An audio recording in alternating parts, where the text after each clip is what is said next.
ready to start. Do I have a motion to reconvene the regular meeting? Motion. I can second that. Roll call. Johnson, Here. Navarra, Yes. Travis, Yes. Boersma, Here. Shimon Rogers. Here. Lopez Caniva. Yes, it convenes at 7:05. We will start with our Pledge of Allegiance, and it's going to be led by our board member, Ms. Luann Johnson.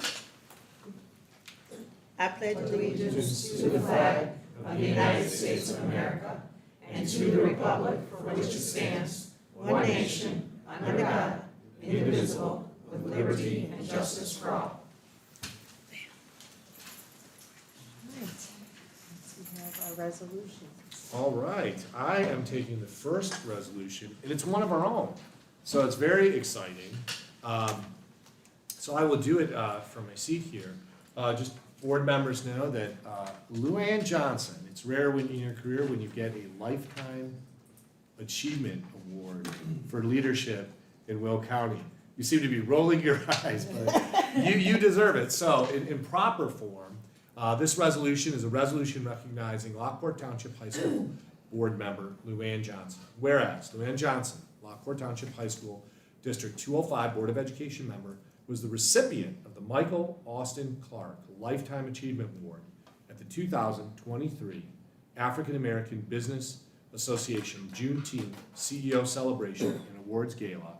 And whereas Luann Johnson has brought honor and distinction to herself, her family, school, and community by achieving this respected status. Now therefore, let it be resolved by the Board of Education of Lockport Township High School District 205, Will County, Illinois, that this resolution was adopted on this 26th day of June 2023. Great job, yeah.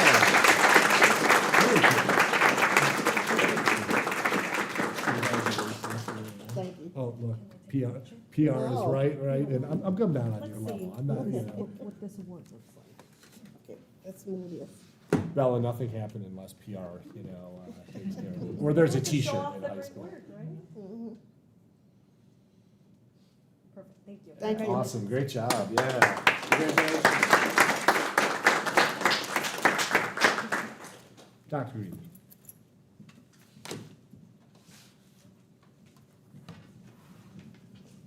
Good evening.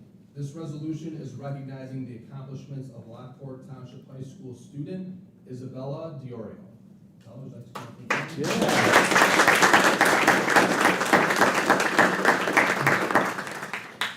Whereas Lockport Township High School senior student athlete Isabella Diorio was named All-American by the IHSSCA and the United Soccer Coaches Association on May 21st, 2023 at the Illinois High School Soccer Coaches Association All-State meeting, making her the first LTHS athlete to receive this award and the first from our area since 2007.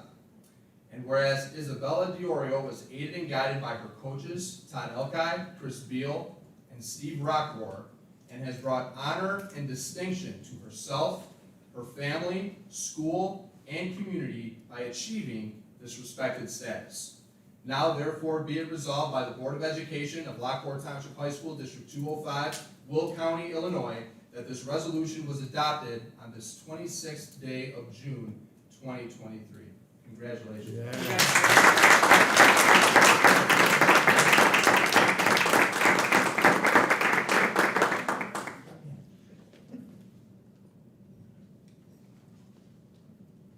Congratulations. Yeah, oh yeah, get ready, we also, we gotta get the family in there, And the coaches. And coach as well? Yeah.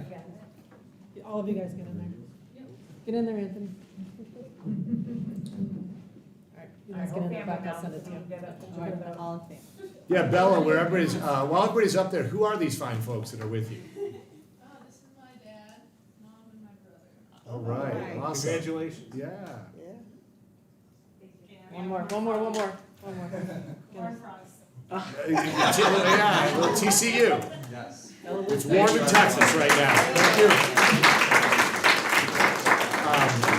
Thank you. You know, and Bella, for your family, unless you're very interested in our agenda, you know, folks usually tip out. But I will say while you're still here, you know, I've been doing this for 34 years in public education, and twice have I had any athlete, especially in the world of competitive soccer, who's achieved this. So you know, it's hard to overestimate. You know, you're very humble about it, but you know. As Kevin Durant said, hard work beats talent when talent doesn't work hard, and I think you have both. So this is quite an honor just for everybody in the room. You're in that top 1% of the top 1% of the top 1%. So good luck in Texas.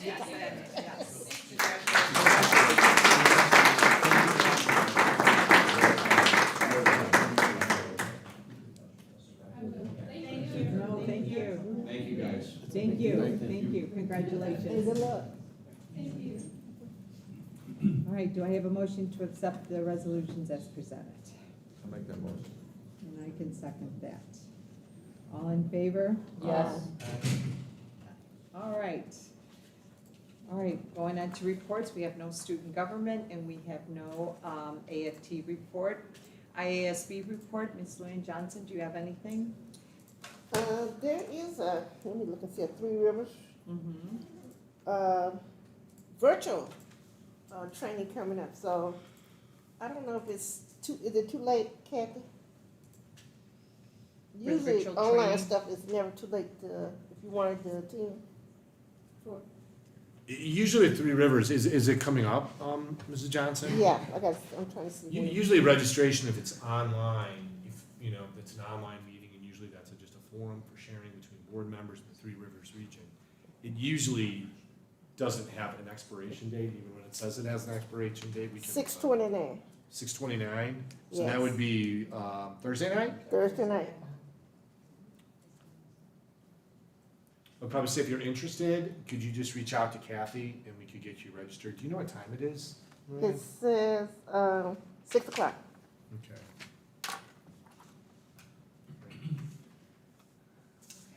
One thing I added, you know, in your folder, we have our board protocols and our communication expectations. We sort of walk through those after the board self-evaluation in December. The only thing I would continue to just, you know, add, you are all successfully now registered for the Triple I Conference. That's November 17th, 18th, and 19th. Thank you to Kathy Maxwell. I think it was Monday, June 5th. I later talked to Lori Grant. You know, I don't know if it was as hard as getting Taylor Swift tickets, but it might have been getting you registered. I'm not kidding you. The site was just spinning and spinning, but later on in the day, I talked to IASB, and they had 4,000 registrations before 12 p.m. So Kathy did a great job getting, you know, so many administrators, you into the sessions we wanted, the things that we wanted to go to. And then also, I really appreciate the board.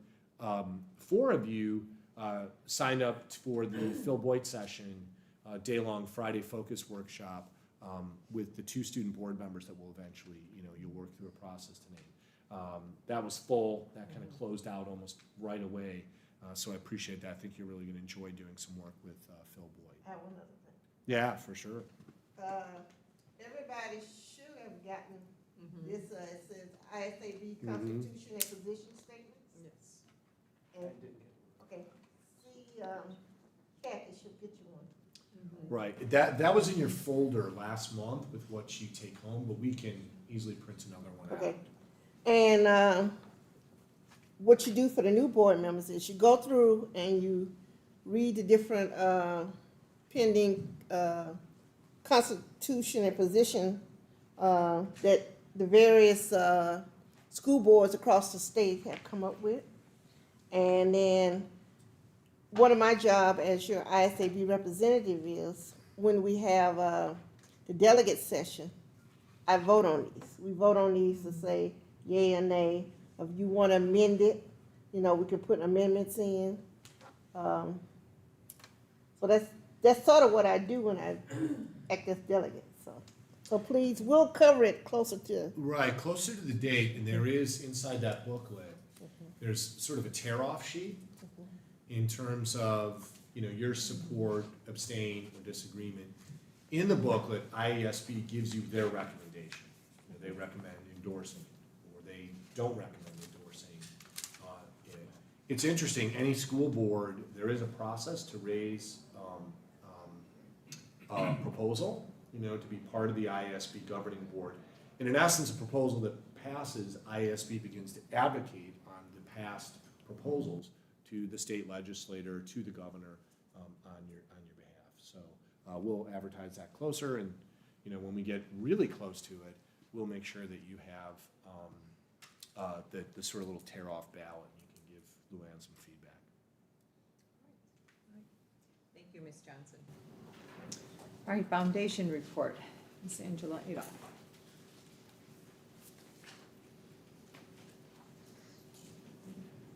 Good evening. Just a couple of quick things. The 24th annual golf outing for the foundation is Wednesday. It's fully sponsored.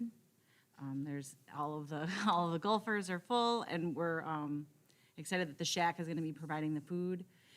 Anyone is welcome to join us for dinner. Dinner tickets are just $40 as opposed to the golfing. It's a nice event. We get people that just sponsor scholarships for this event, so it feels really nice. It's a nice community event, and we're excited to be hosting it again at Prairie Bluff on Wednesday. We were super excited about movie night. I saw Anne came, which was so great. It was really nice to do the movie night. It didn't cost anything other than time. The Encanto movie had a really nice turnout, and it was cold on June 7th. And then we hosted Ferris Bueller's Day Off just last Wednesday, because of course that's the Lockport, it features our Lockport marching band, so that felt like the right thing to do. And it was really nice to see people just come out, have a nice night on the field. And we invited the Creamery and Kona Ice to come in, and they were happy to be there. No one was charged anything. It was just a nice event. We are going to dip our toes into hosting some card games we're going to start at Nick and Ivy's and kind of maybe find other locations to partner with in the community just for fundraisers. I'll give you guys that invitation once we have all of those things. There's licensures and things like that we have to complete before we can actually kind of proclaim and hold these events. But we're excited to do something like that. And Taste of Lockport is well on its way. I think we have 3 vendors and already have one of our major sponsors already in place. So we're excited for that in September. We have no meeting in July. They just don't. The foundation never has. Just take 1 month off, and then so our next meeting is in August. So while it's busy, it's kind of like a nice lull right now. And I will say one of my favorite things that the golf outing does is we invite all of the kids that received a scholarship from the foundation to come back, and they volunteer, and then we recognize them at the dinner that night. So it's our way of, really being they have their night here when we do scholarship night, but then the foundation encourages them to bring their parents, and they wear their gear wherever it is they're going, and we can support them and send them on their way. So, and I appreciate. Not golf, what time would the dinner be? Dinner, so golfing starts at 3:30. So dinner would probably be around 6:30. It's a 9-hole scramble, so it's a nice, easy golf outing. Okay. So yeah, like 6:30. Okay. If you guys would, we'd love to have you. And again, it's the Shack, so that's kind of fun. They're bringing their barbecue best. And just to support the foundation, in general and for the public, you probably noticed with the golf outing, with kind of poker tournaments, with Taste of Lockport, really increased their fundraising. And so it's not only to support scholarships at the end of the year, that's great, but then also to be a vehicle of greater support for things that impact every student, like Young Hearts for Life. This coming year, we don't have Young Hearts for Life because the model is every other year. But Fine Arts Festival and being able to support other groups in across the board. Also, I really have to compliment Angela and her board at just having events like the movie nights that just bring people out to enjoy their, township public high school, and just sit on the field. There's nothing more fun than seeing little kids running around the football field. It is. Right, on a nice summer night. I think it really makes the difference in terms of community building and, making this place open for everyone. So, nicely done. Thank you. Thank you. All right, legislative report. Legislative report. Well, attached, both for the public and board members, are all of the bills that made it out of committee, were approved by the House and the Senate. Some are pending signing by the governor, but this thick document are only the education bills that passed. You can only imagine what's happening in farming and the economy and regulation. So there are a few that I want to very quickly highlight for you, and I'm happy to answer any questions. What I did is really just listed here the ones that I think have an impact and that we're going to have to dig into to really understand how they impact us. And so I'm going to go quickly, just out of a sense of time, kind of give you a little bit of a sense, a survey of this. Please stop me if you have a question or you saw something in the pack you want to know a little bit more about. House Bill 3643, that is kosher and halal foods. So we need to dig into that. Probably for us, one of our growing populations are Muslim students, and so that would be halal food. So we need to take a look at that, if that changes any of the work that we would do with Quest Food Services. And I'm not going to highlight all of these either, just a few to pull out. Another one, Senate Bill 1994, and that was operational funds expenditure report and reserve reduction. Just to kind of give you an idea of the threshold, you set a threshold of having 6 to 12 months of cash on hand.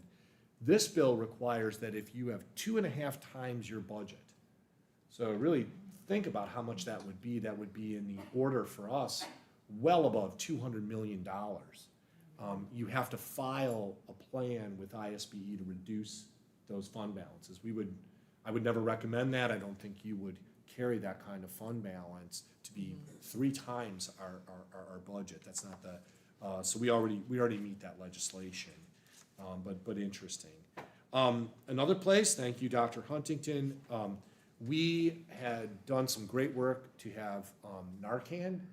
Our bus drivers are trained. So many of us, over 100 people, are trained to use Narcan. We've made Narcan far more available throughout our campuses. That is now required as of July 1st. So we already have that in place, but that is having a robust supply at public school buildings of opioid antagonist, which is basically Narcan. Something very interesting you're seeing throughout legislation is, you might hear this phrase, trauma-informed. There is actually some legislation that board members, I'll have to find a time to get your trauma-informed training. And this is a recognition that children, because we're a public school, we service all, can be coming anywhere from homes, experiences where they've experienced trauma. They could be refugees coming from trauma. So this is the Child Adversity Index, and this is House Bill 342. It requires us to come up with an index that assesses the degree to which a child might be suffering trauma from anything that they're bringing to school from their life outside of school that might present itself in school. So work we have to do. And you said we would be trained for this? You actually have to be trained sometime this coming school year in what's called trauma-informed practices. From your level of how should you govern in a way that would support students who come from trauma accessing public education.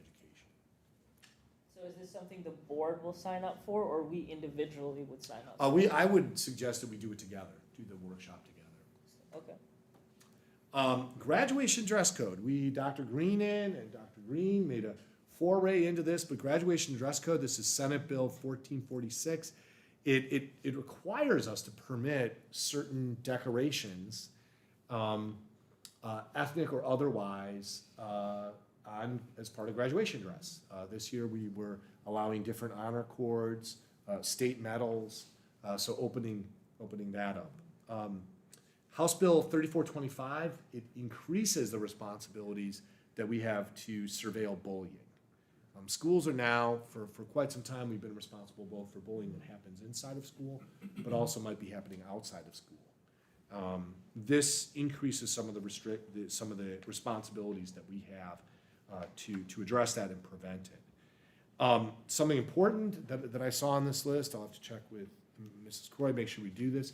We have for some time had a suicide prevention line on the back of our student IDs. We are now required, we have to have the Safe to Help Illinois line. So we have to make sure that's on our IDs. We had an organization, Kids Matter, that we partnered with. We use their 24-hour text line, but we have to have the state's line as a sticker on the back of every single ID. So that's a change. Senate Bill 2240, I'm excited to see. If you look at our school report card, we get a report on what % of our students when they go to JJC are required to take remediative classwork. But we never in the past got from community colleges why. Why was a person put in a remedial level math or remedial level English? This now requires us to enter into agreement with JJC where they have to give us that data. I think that would be really good to see those decisions, right? That's very consequential. So that will be very interesting. Reduction in the period of time. This is Senate Bill 1872. Mr. Kandari is working on this. Tenure was 4 years. This now creates a pathway to achieve tenure in 2 or 3. So kind of backing off of 4-year tenure. So that did pass. So the probationary period is shorter, based on the rating that you receive. Something Dr. McBride can't even tell you how excited he is, because I probably fought for this for a decade, and it's happening. Not this school year, but fall of 2024. And this is House Bill 1123, and this is graduation rates in students receiving transition services. We have students who have special needs. They stay with us between the ages of 18 and 23. They go to an excellent program, the CCC. The state counts them as non-graduates, and it hurts our graduation rate. When this takes effect, our 93% graduation rate, counting 40-plus students as non-grads, as if though they didn't put in their time, will go up to a 98 or 99% graduation rate. So I am so happy. In many lives administratively, I've been working for this, so I'm glad to see that this is happening. It is great. It is great. Calendar committee will love this. Senate Bill 2123, the general election in November 2024 must be a school holiday again. Creates a little disruption in our calendar. Senate Bill 90, Racism-Free Schools Act. What it really requires, what that ultimately requires, is that we have human dignity and diversity policies that speak to any kind of discrimination procedures, any procedures if there is discrimination based on race, gender, class, income, religion. My initial survey of our policies are that we are already in compliance with Senate Bill 90, but we'll take a quick look.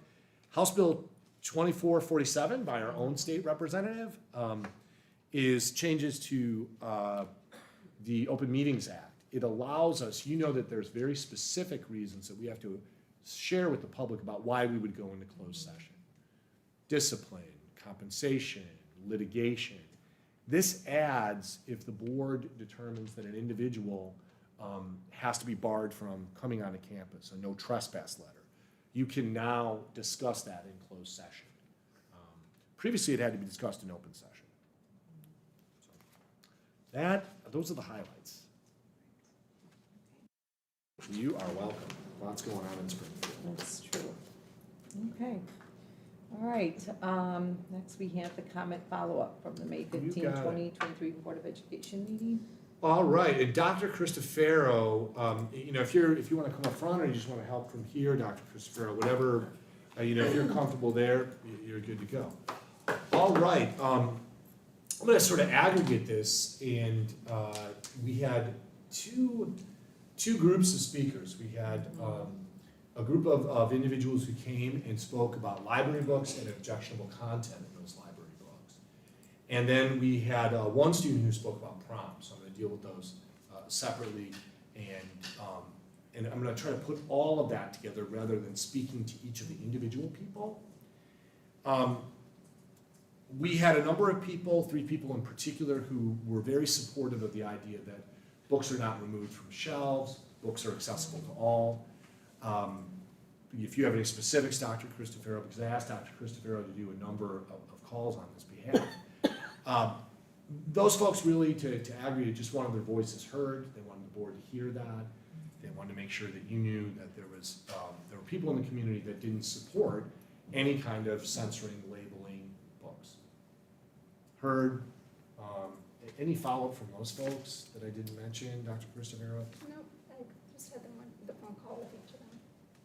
Then we had a number of people that were alarmed by some of the content found in books in our library collections. Those speakers were very clear that they were not here to censor or ban or remove books, but really spoke to the importance of parental controls. So one of the things that Dr. Christofero shared is we do have parental controls, and I think the outcome of those conversations is we really need to publicize those parental controls. So we started planning what are the ways that we can publicize those controls. So to give you kind of a few examples, one, our card catalog is available to anybody. It's on our website. Any book of our 6,000 books in our collection, anyone can look up. There's a short description of the book.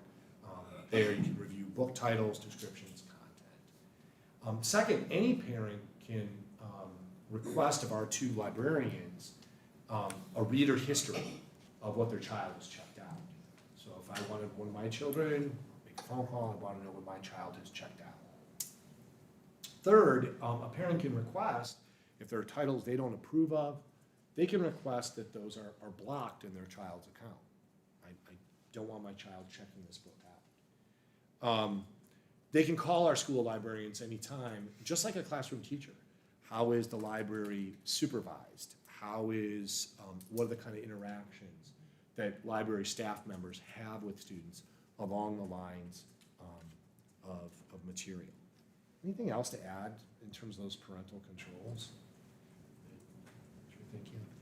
Also, we felt in light of the new state law that was enacted about removing books from public school libraries, it drapes over everything. We feel like we need to do a better job of, how does a book end up in our collection? What happens? What does it go through? Because that new law really speaks to books that are vetted through a process approved by board policy. And most people might not know, how does a book end up in our collection? What are we looking towards? What are the sources? Who makes that selection? How do they actually get in there? Yeah, Mr. Navarro. I still also believe that we should have like a physical content warning at the back or front of the book, simply because I was a high school student, and even though I was a high school student in Google, sometimes some people just don't use Google or don't have the ability to just look those up. So I still do advocate for at least there being like a quicker access to it, because I don't know, sometimes people just don't bother looking stuff up. Right, I do believe in we're gonna be taking a careful look at this new law and how you manage your library collections. My initial reading is doing that, because there is no national system of labeling. It's not like when you go to the movies or you pick up a CD. There is no national system, and we have to align. We're required by the state law to align to the American Library Association. I believe that any kind of action like that, labeling books, would run afoul of that law, but we haven't pulled it apart. It was just signed about 2 weeks ago. Really? But I would also argue, as a lifelong high school person, if you want to attract students to books, that's a really good way to do it. I'm just speaking as a practical person who's been around teenagers my whole life. If you put explicit content on that book, because for sure, that law says that you can't shroud, pull away, create a special section for certain books. And you're certainly going to attract a lot of attention if you put warning labels on books. When warning labels, the history of this in the United States is that when warning labels were put on albums, especially in reaction to rap music in the late 80s, those albums started flying off the shelves. It showed almost a 50% increase in sales. That's a fair argument, yeah, interesting. So I'm just being practical about the thing, you know. So I'm not sure. We'll have to really dig into, like, what does that law really mean? You know, all of this legislation has been signed and coming down the pipe. Any questions about that issue? I mean, if there's extreme content in the book, like extreme sexual content, and we did put a label on it, you're saying it would attract more students towards that book. It would, and he's, Right. yeah. That would be my also- opinion. I don't know that for A sure. book that's labeled as that could also let the parents know that there's that type of book, and they could notify the school, okay, I don't want my kid checking out this type of book. Maybe Yeah, I that's just the don't type know of how system we parents could would do. access that label in a practical way. We Right, don't so have a lot of parents the in school library is online, correct? It is. Right. Maybe they could say, okay, these are the books, I want to be notified if my kid checks these books out. Right, I'm just that's looking for a that- middle no, ground exactly. here. That's exactly, you can do that now. I think the difficult thing, Mr. Borsmas, is trying to read people's minds in terms of what are the books that they don't want their children to access. So you and I talked about this before, though, there's some very graphic pictures in some of these books. Those can be considered, maybe by some people don't consider that as graphic content, but there is some very graphic pictures in some of these books. Maybe Yeah, those are the yeah. books that we put labels on, and the parents, it's just, it's gotta be addressed, there's gotta be some type of middle ground that we meet here.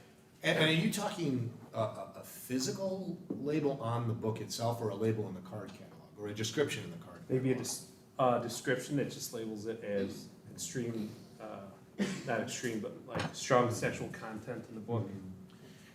Do you graphic- mean like graphic- physically on the book, or do you mean in the card catalog online? Which you I think so- you probably meant card catalog. Yeah. Probably in the card catalog. Yeah, probably.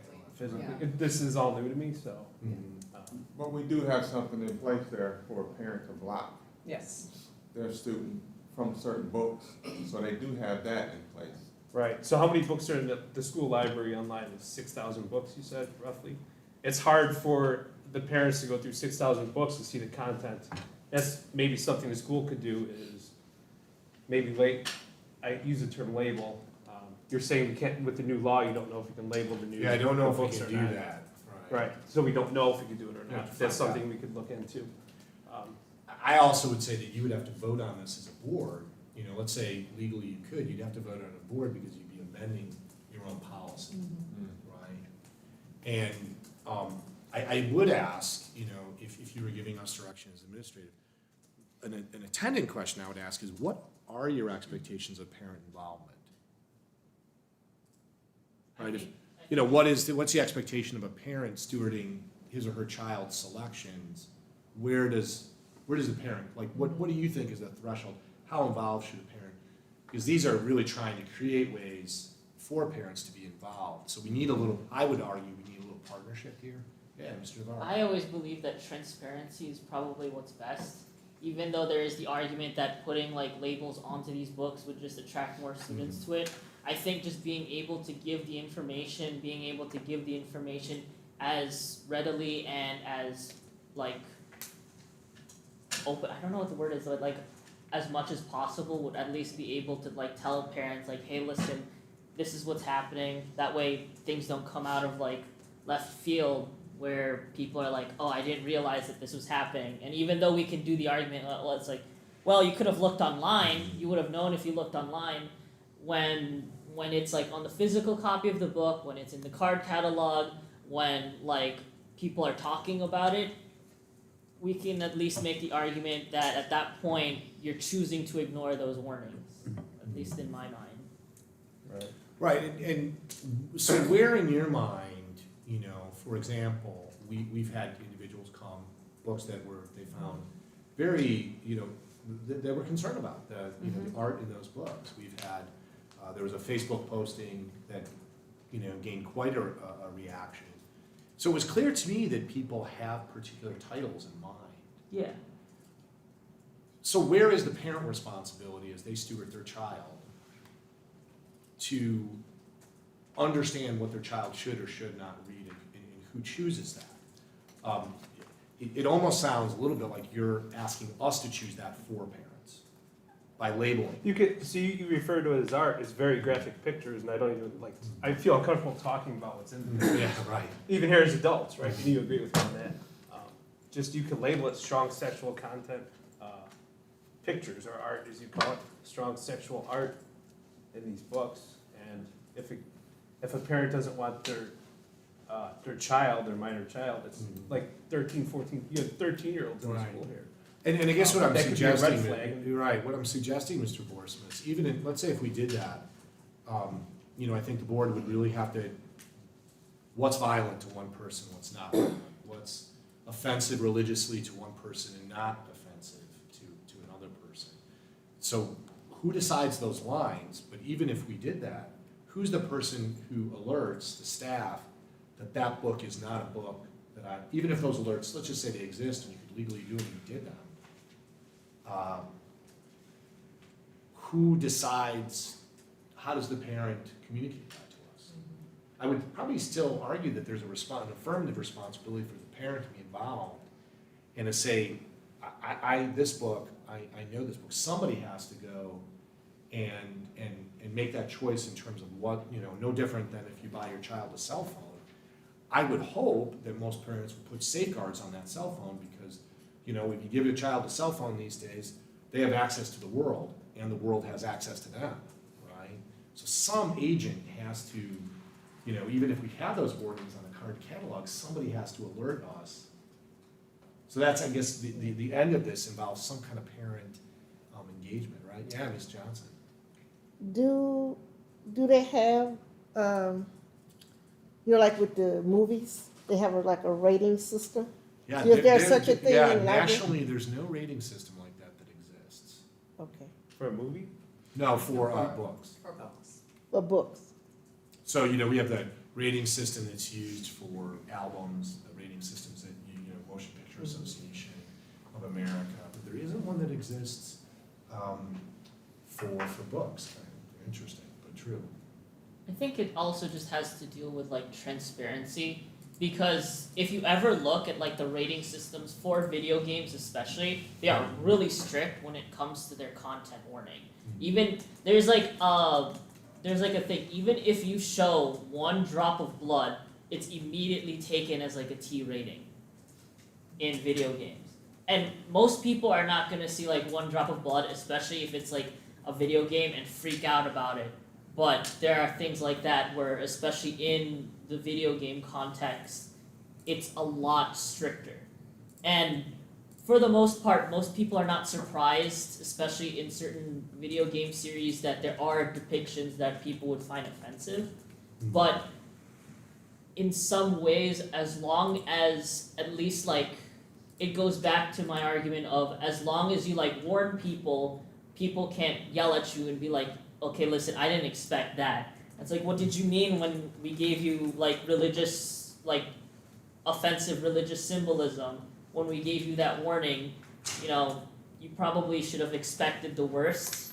And if it was something in the case where it's like, the showing of blood, it was just one drop of blood, that's fine. Like most people aren't going to argue that like, you didn't warn me about this. I think that's one layer of it. And then another argument to that is by at least people would know beforehand as kind of like a preview of what How do you imagine, Mr. Navarra, that they would know beforehand? I mean, if I pick up a book about, let's say, the Armenian genocide, just to pick up, obviously there is probably context clues that I am going to experience violence. So when I pick up that book and at the back of it, it says there are depictions of violence, right? okay, well, I'm not gonna be surprised at the very least if maybe somehow they're able to gloss over most of it. Maybe they're somehow able to talk about it, and this is like the violence is happening in the background because there's a lot of like movies and there's a lot of video games where the violence and like the suggestive themes are in the background.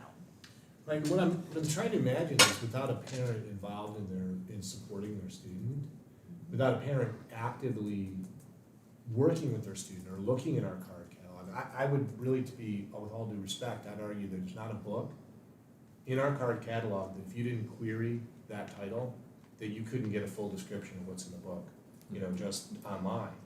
Without a parent engaged in that, I don't know how the system you're describing would work. That's true. Right, because it always comes back to the parent has to be aware, right? And we've had our card catalog online for several years now, about 3 years. It was just open for exactly the same purpose, to arm parents so they can take a look at the titles, suspect what their child might be interested in. So that's the head scratch. I'm just being very practical here about, we have over 4,000 students. How do we understand without a signal from the parent of what they find objectionable or not? The systems you're describing ultimately come back to the parent has to be an informed consumer, whether it's a cell phone, whether it's a video game, it's a CD, it's a book in a public library. So I guess that's the question. There would have to be some partnership, right? Yeah. I will say that all of the rating systems, whether it be movies or video games, are also inherently flawed. Mm-hmm. People are constantly getting past the rating systems. People are constantly like sneaking things in that they're not supposed to, and they blatantly know they're not supposed to. Like, I can tell you about multiple controversies within the video game community where people snuck in M-rated games into what are supposed to be E-rated games.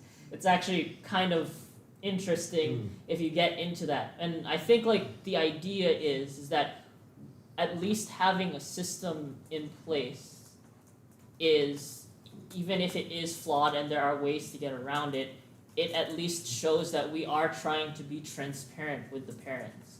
We are trying our best even if we can't do all of this. Because at the end of the day, like I said, there's no way to fact check, especially books, when books are going back like 8,000 years. I don't remember when the Epic of Gilgamesh was written, but the Epic of Gilgamesh is the oldest book.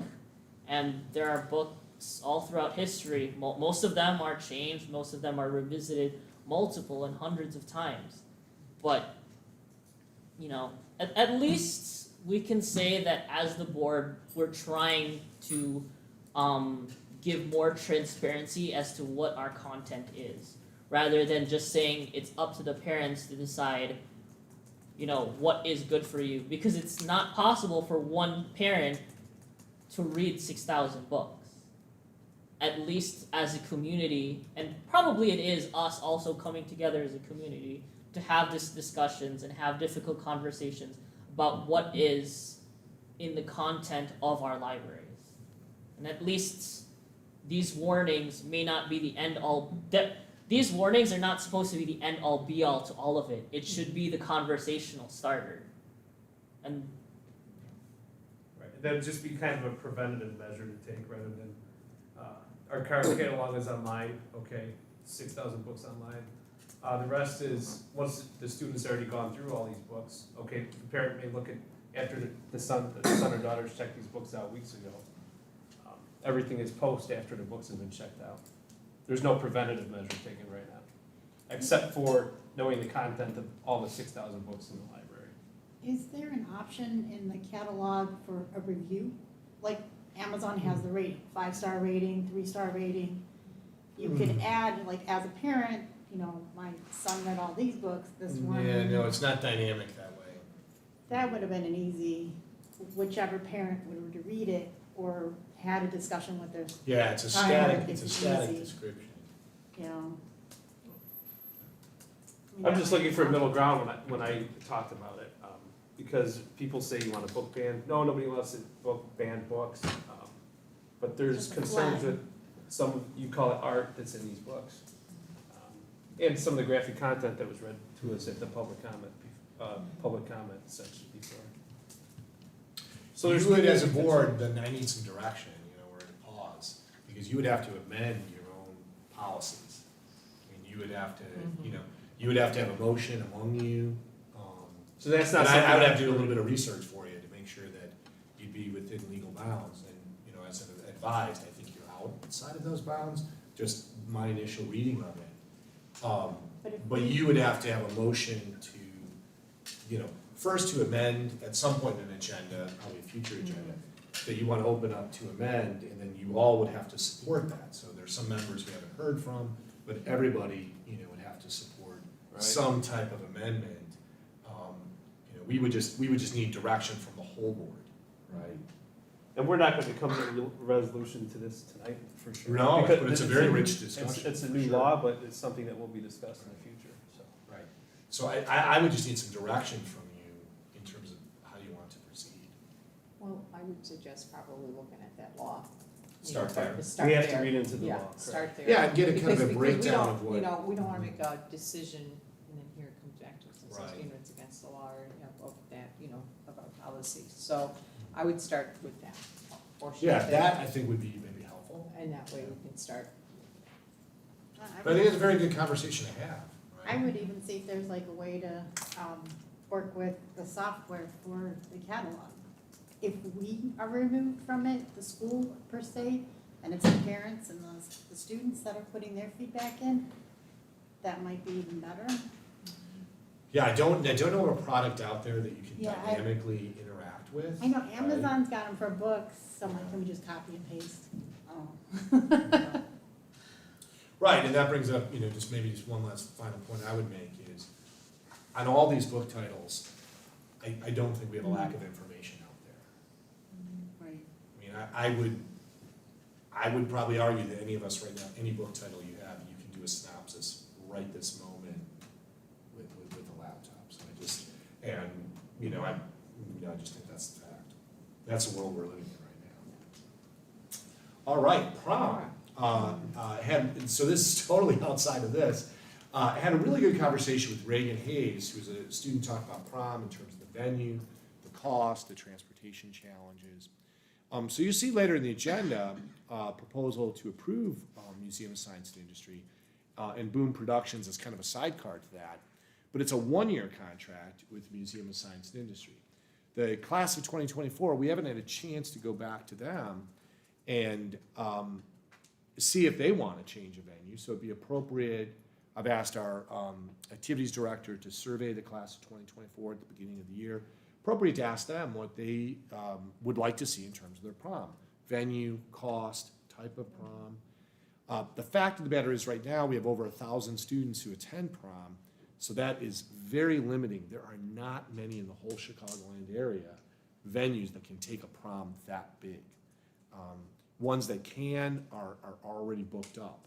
So after Ms. Hayes came, it did raise a number of questions about, for me as well, the venue, the cost, the transportation, anything that limits participation. Students can't afford it, they can't get down there, they can't get down there safely. It's good to look at it, but the fact of the matter is we probably couldn't get a new date and a new place this coming year. So I wanted to survey the class of 2024, do some proper surveying of students, see if there's an openness to a different venue. Is there an openness to district-provided transportation, for example? Is that something that students desire? Is that something that parents desire? We have a fine fleet of yellow school buses that could help accommodate that. I did a little bit of research. Some proms that are held at Union Station rent out a train, literally. You go down to Lockport Station, you get on the train, and you go to Union Station, and you're there. And then when the prom's done, you get back on that train, you come back out to Lockport. So some inventive things out there. So you'll see that our contracts related to this are 1 year only rather than multiple year. I think it's good, I thought we had a good signal that maybe it's time to just take a look at what we're doing and why we're doing it, and what students think about it. Right. One thing that this student did bring up was safety concerns. I work in the construction industry, and if there's anything on a construction site, if there's any safety issue ever, everything stops and we address the issue. And the student brought up that there were safety concerns with She brought up numbers of shootings, all the violence that happened that weekend. That is a concern with the city of Chicago. You see it on the news every day. So with that being said, maybe the student activities director could see if there is something available. I know there's not many. Yeah, no, we venues. already did that, Mr. Borisma. We already sort of surveyed the entire area, and we don't have a date that a place large enough can take us. Probably the best place would be Drury Lane in Oak Brook, and they're That's what you're booked. saying. Yeah, so usually making those arrangements for proms, you've got to sort of wiggle in 2 to 3 years in advance. There's so much competition for venues in the Chicagoland area, because you have just alone in the city of Chicago, well over 40 public high schools. That's not even getting into the, surrounding colleagues, And it would be, it would be a shame if we do try to find a venue that it can accommodate, just a select number, but then we would be That's right. limiting just the seniors alone. Right. If we wanted to find a different venue. That's true. And just say, all right, this is just for proper seniors, then you would, eliminate the junior class. How many students go to the prom? Well over 1,000, but just a touch over 1,000. And it vacillates 1,000 to 1,200, somewhere in that room. Right. So are we locked into a certain date for the prom? We are. You really have to put down a date that kind of goes with the rhythm of what we're doing with seniors. Right. So that goes into like what I was saying about like a safety concern. That's an automatic stopping point right there. If there's any safety issues, as far as transportation, kids parking, maybe a mile away from the venue where the prom is being held. Well, luckily, we haven't, to the best of my knowledge, we haven't had any issues along those lines. And what's really nice is if students gotta park drive, it. they open up their whole garage and they have an enormous indoor garage. And then also if students take their own transportation, they're dropped off. So there's a fairly safe on-site, and we have it to the best of my knowledge. I don't know, Dr. Green, in your tenure, Dr. Green, have we had any safety issues come up with the venue or just distance or anything? From the, 6 years that I've been there as either principal or assistant principal, either go back a couple more as a dean. There were none at the proms that I've attended. No, because they, like you said, the parking garage is actually attached, so the students don't have to walk outside, and we have the entire parking garage. So there's no, they enter right into the building from the parking garage. So they don't park out on the streets or in a different area, it's attached. So it's actually quite nice. And there's no other groups parked there. Yeah, Either, 'cause there's it's no one just else for our parked there, it's students. just our students and the chaperones. And there's staff there. And there's security. Yeah, there's pretty heavy security. Yes. presence. In this day and age, there's issues going everywhere. You can't stop Yeah, there anything is, because right. of that, like last week, there was stuff happening in, was it Willowbrook and in Romeoville, Bolingbrook? right. And there's stuff in Orland, there's stuff everywhere, They had stuff in Oak Brook. So, what you gonna do, stay home? No, we did for 2 years. We stayed home. Well, that was for extreme circumstance, but Yeah, anyway. but we did. We stayed home because we were afraid for 2 years. Everybody did. So we Yeah, would it was just a typically safety bring- concern that was brought up, and that's why I wanted to address it Right. right now. Right. And $93,000, that's a pretty hefty price tag, and don't include food and beverage. You can almost build a tent on the property here and keep it, give it to a local business. That's a lot of money to put in a local economy too. The board could make that decision, or I would argue that it would probably be wise to survey students. Students, when we couldn't go, we had an experience, during the COVID pandemic, when we couldn't go to the Museum of Science and Industry, we heard a lot of criticism for not going, but people, I think, it was blunted by the fact that the city of Chicago wouldn't let us go, right? So we didn't have much of a choice. Certainly you as a board can make that decision on prom. You can just, much like what we just talked about with books, you could do a motion next month and make a decision. What I would recommend that you do is keep it in place for a year. Typically, we would do a multiple year contract with the Museum of Science and Industry, but this is specifically a 1 year only contract with them. And we know that might jeopardize our future dates with them. So that we can take some time to explore what is it that students really want. There's some kind of big questions. Do we want it to be a junior senior prom, so it's a little bit more open for students to come? Do students appreciate the venue? I guess the point I'm making is there's a difference, I would say, Mr. Borsman, between a safety concern and a safety incident, right? You know, the difference between those two things. I'd invite every board member to come to prom, you know, to see the operation itself. And you don't have to stay the whole time, but it's really impressive to see what their setup is. I would say, in the years that I've been doing it, and I've been in many, many venues, this is the best venue that I've been in terms of safety, catering, security staff on hand. They do a very fine job. But there are, I share issues with Ms. Hayes about transportation down there, distance, you know, all those things. Just time is not on our side to sort of swing and make a different decision. Yeah, I understand that. Yeah. Yeah, I think that's a good idea, is to start surveying the students first. And let's look at those results and see. All right. All right. Okay, all right, public comments. At each regular open meeting, members of the public and district employees may address the school board during the public comment section of the agenda. Individuals appearing before the board are expected to respectfully follow the guideline of policy 2:230 and policy 8:30 available upon sign-in. Public comments are important to the board. However, it is customary not to respond on issues until time has been taken to gather information and discuss all options. Lack of action or response does not imply lack of interest in the issues brought to the board. And let's see, we have Brandy Camper. Hi. How are you? Academy. I tried to be very organized so we could just get right to it. So I'm here. Okay. Usually our vice president, you have 5 minutes. Usually it falls on the secretary to do the talking. So, you know, I don't mean to put that on you, Dr. Shimon Rogers, but, you know, so sorry to interrupt you and break your flow. Oh, you sure, know. no problem. Are we ready to go? Yes. Okay, so I'm here to advocate for my daughter, Gianna Camper. Gianna's behind me here. Gianna is a straight A student, honor student, finishing her last semester with a 4.833 GPA. She's also a level 10 national gymnast belonging to, here's her card, USA Gymnastics, which is a nationally recognized program. The same scholarships that are given to all the people in the school, the NCAA, also is where these scholarships come from. The scholarships only have a certain amount of money and a certain amount of scholarships. So what I'm asking for today is an equal right for my daughter. She works incredibly hard. Her goals are to earn an NCAA D1 scholarship for gymnastics. She wants to study biochem, aspiring to be an anesthesiologist. This is Gianna's daily schedule.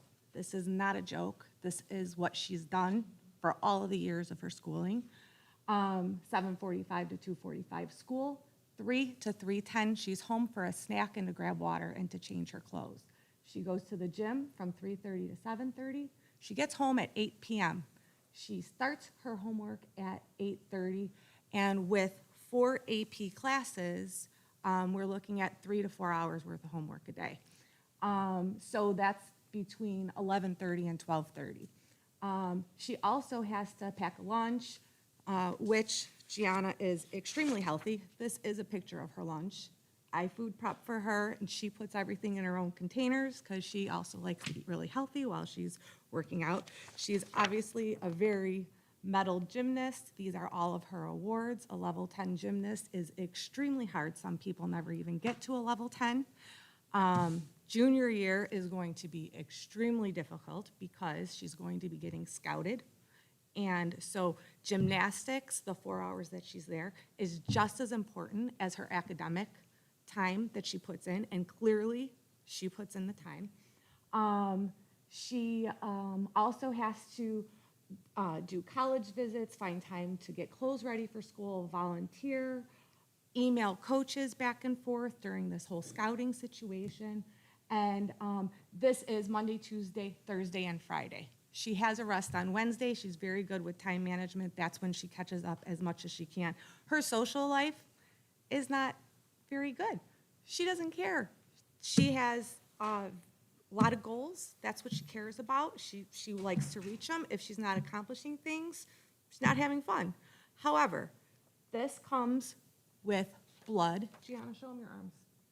Her arms are scarred from the bars because this is very serious what she does, how hard she works. She is not working any less than any other athlete in this school because other athletes get a gym exemption. Gianna is denied. That's why I'm here, because I'm looking for an equal opportunity. So I've shared her schedule. This is what she eats. These are her medals. Okay, so the biggest fight that we have is the time. So the reason for the gym exemption is, number one, it's redundant. When I talked to the school, she likes University of Georgia, I was encouraged to call and talk to their counselors, in which I did. What they told me for scholarships, either academic, I don't know if she's getting a, scholarship for gymnastics. This is what her goal is, but academically, she's also doing pretty good, so we're gonna shoot for that as well. And I asked what they're looking for, and the answer to that for both of those groups are the most rigor without redundance. So the deal is that the schedule that Gianna has, this is what she signed up for right now. 4 AP classes, history, chem, English, pre-calc. Earth science, we decided that's redundant because she has pre-calc, or because she has chem, so we're gonna change that to a sign language, which will be a third year of a world language, which will be more beneficial to her. And because she doesn't have a lot of volunteer options, it gives her the opportunity to learn more about people who are not like her and, that kind of thing. So it kind of kills two birds with one stone. In addition to that, PE exemption is what we're looking for. With the PE exemption, she can get a 4.8 GPA. Without it, the exact same schedule, she is only able to get a 4.7. So she would be working harder and doing more with less time to be efficient with getting the grades that she can prove to you that she can do, when all these other children who are also going for the exact same scholarship, there's 139,000 children, number of athletes, 74,000 scholarships available for division. Okay, well, I think I've made my point. This is a letter from her gymnastics school. I made a copy for everybody, and you guys are, one final comment, please.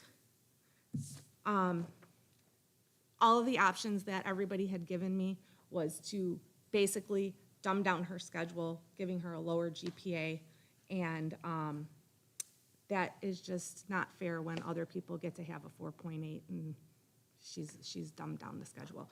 I'm being very practical. My option one is the highest GPA, least redundance, and like the other gets to do.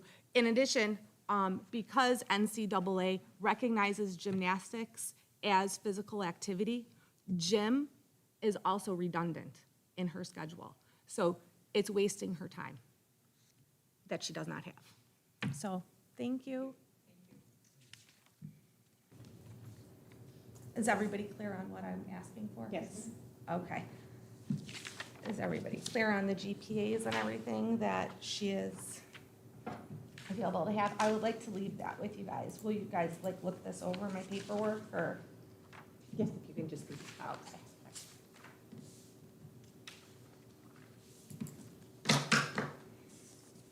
And Grab it, copies from Mrs. Cantor, so she wouldn't have to pass them out to every single person. Just help her out Illinois- getting materials to people. also recognizes an exemption for athletes. So I'm looking for you guys to understand that we have an individual who also needs that same exemption. And it should be so. Thank you. no, thank you. All right. Okay, we have a Miss Tammy Hayes.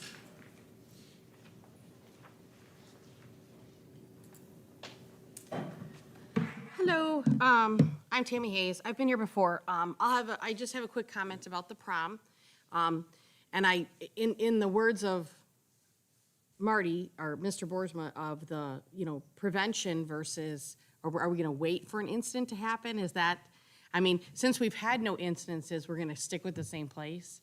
However, is the city of Chicago any safer than it was when we started? Are we waiting for something terrible to happen and then we'll make a decision? I realize a one-year contract is a step in the right direction. However, I will also say quickly, if we're going to use our taxpayer money, maybe it should stay in Will County. We should really seriously consider about Will County.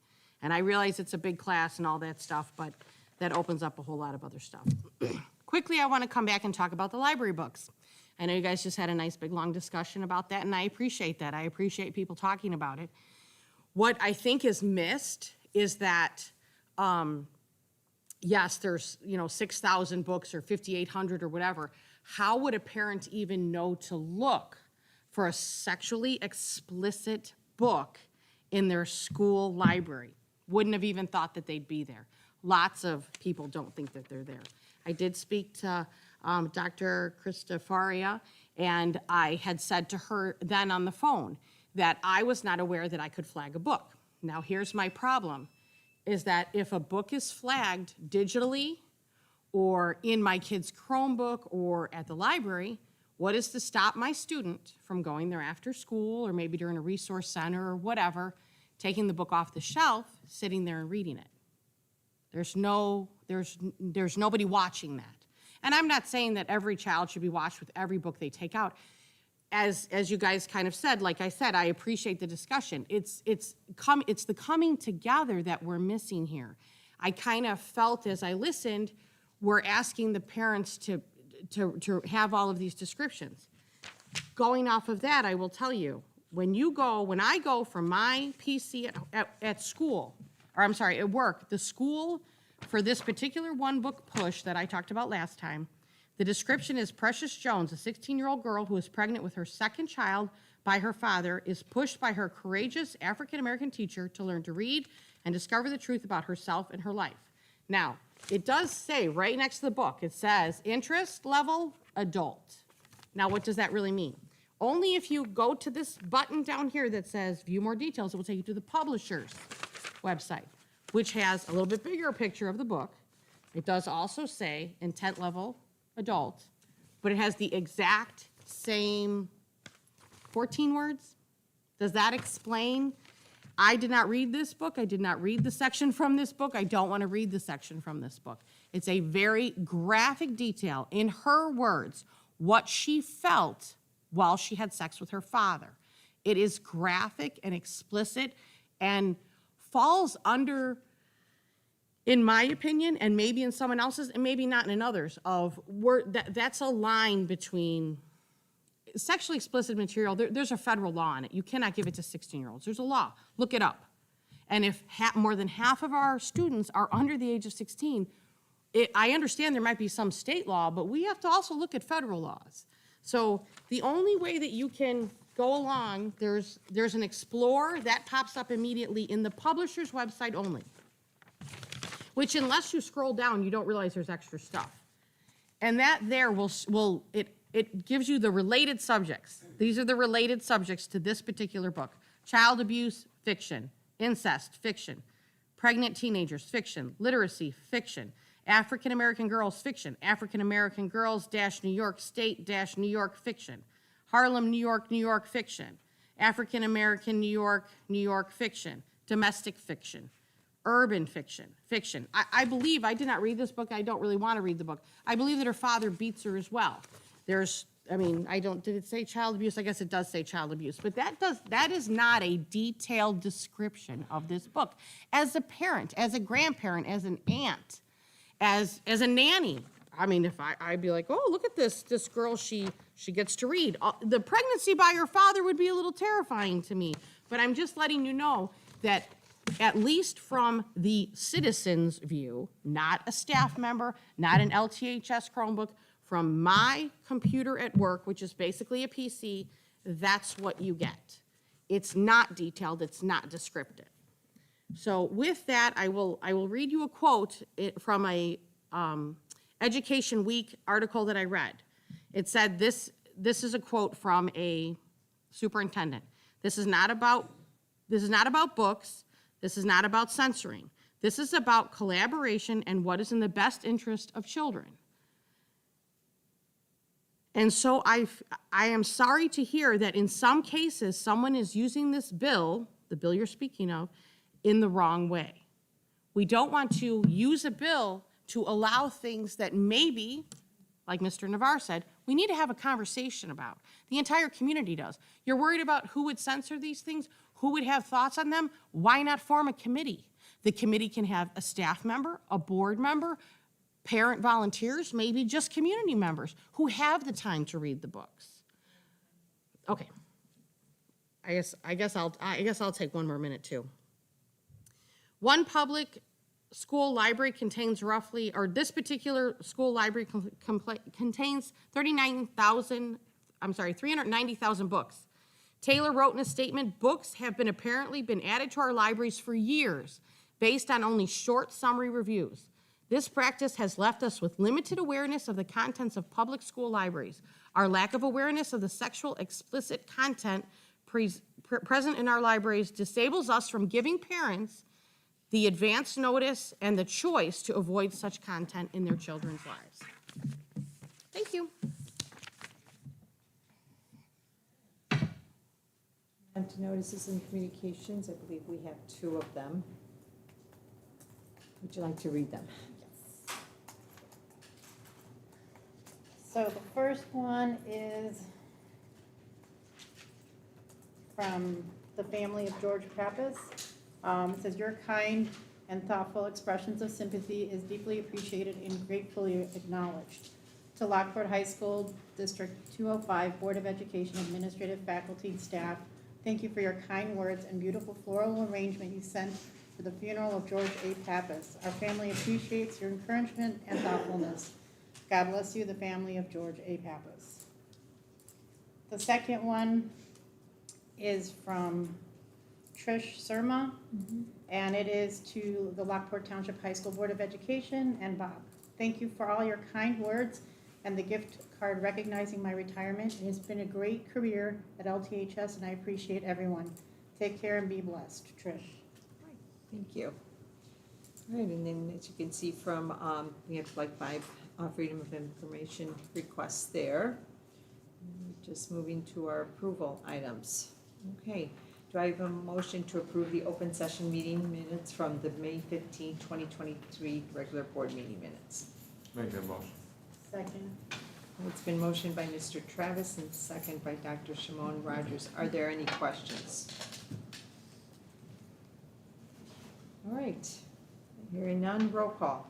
Boersma, Here. Navarro, Yes. Johnson, Abstain. Shimon Rogers, Yes. Travis, Yes. Lopez Caniva. Yes. All right, next do I have a motion to approve the closed session meeting minutes from the May 15, 2023 regular board meeting? Motion to approve.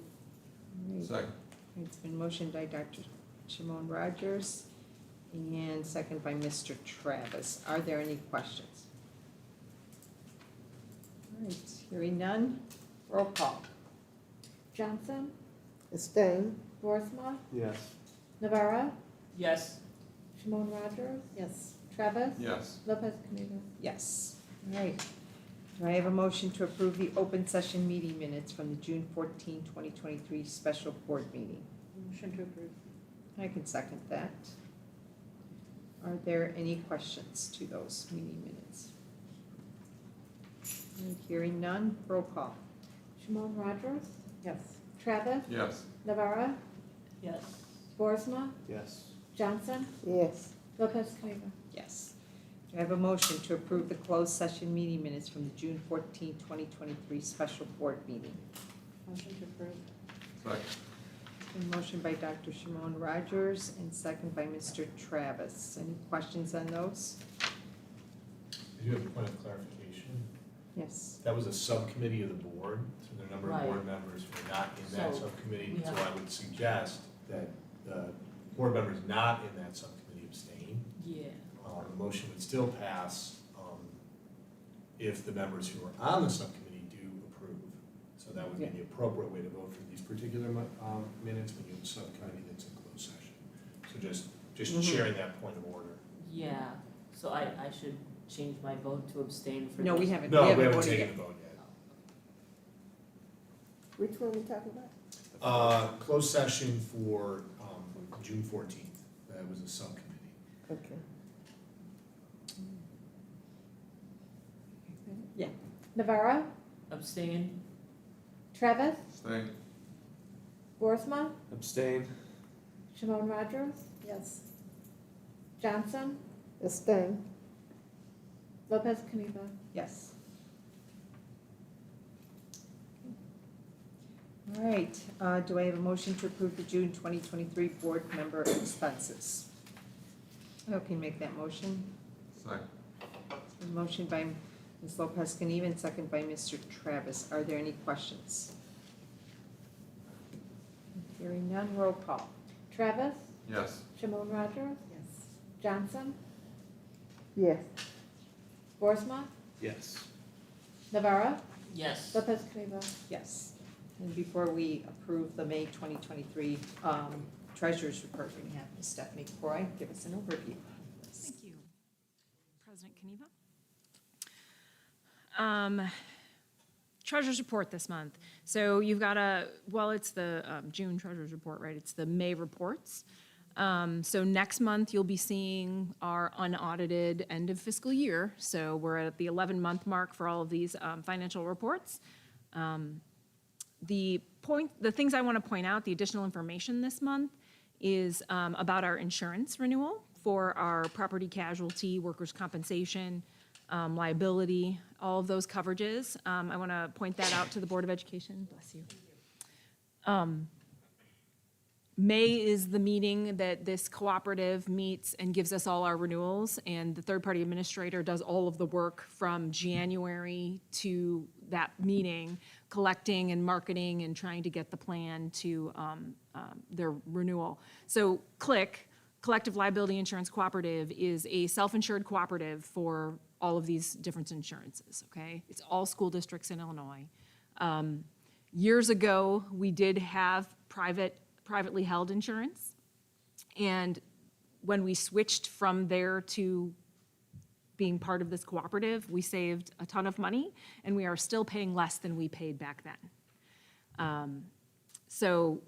The reason that this is so successful is because it combines so much volume in staff that they insure for workers' compensation as well as property.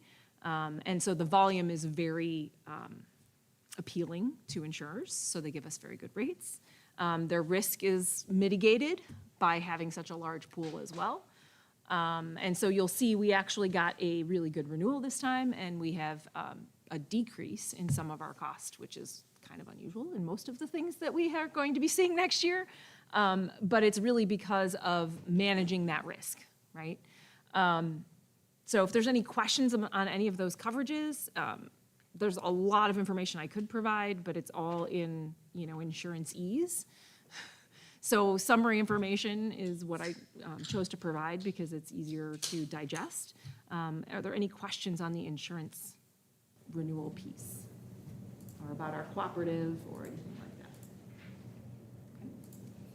that? The other piece is, so the district does have what we call our procurement cards, district credit cards, right?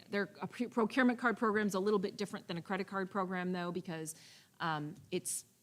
there's no actual credit. We're paying every month, right? So there's no option to not pay the bill monthly. So it's not like it's an extending credit, like you can choose to not pay your full bill every month on your home credit card. So it's a little different than that.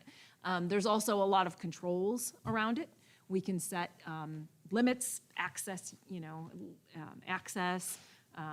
whether it's allowed to be used internationally, whether it's allowed to be used online, whether it's allowed to be, purchased for certain types of vendors. For example, gambling vendors and alcohol vendors are specifically excluded, right? Because they're school district cards.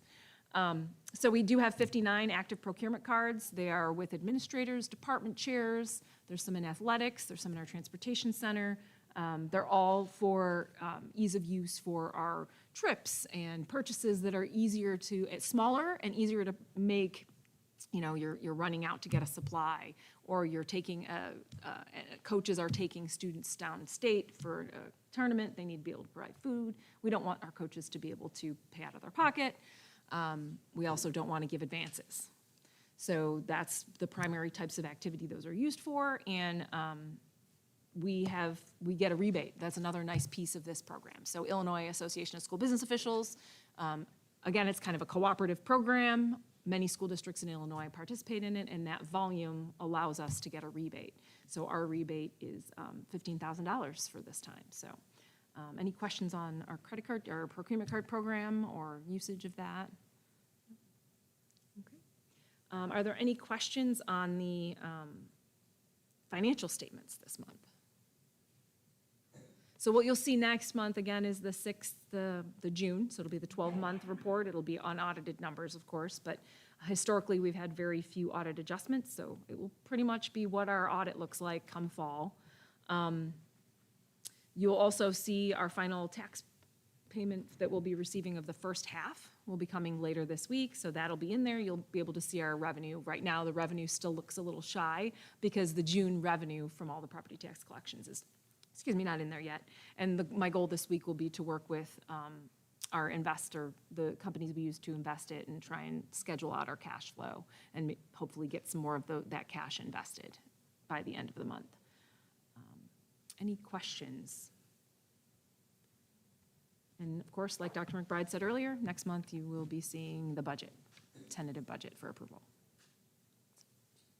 Just a very, very small side note, an important piece for your mail, your actual mail.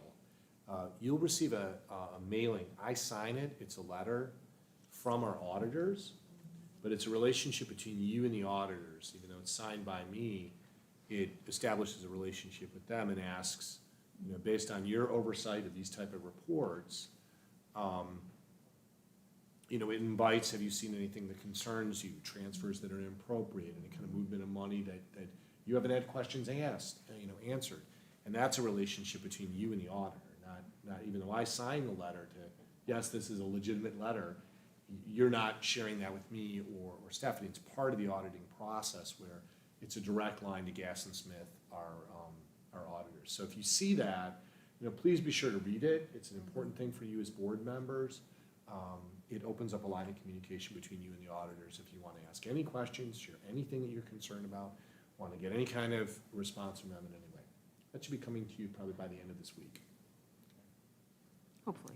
I have to get it to them, and then they have to put it in the mail. It might be next week. So maybe next week with the holiday. But yes, it will be coming.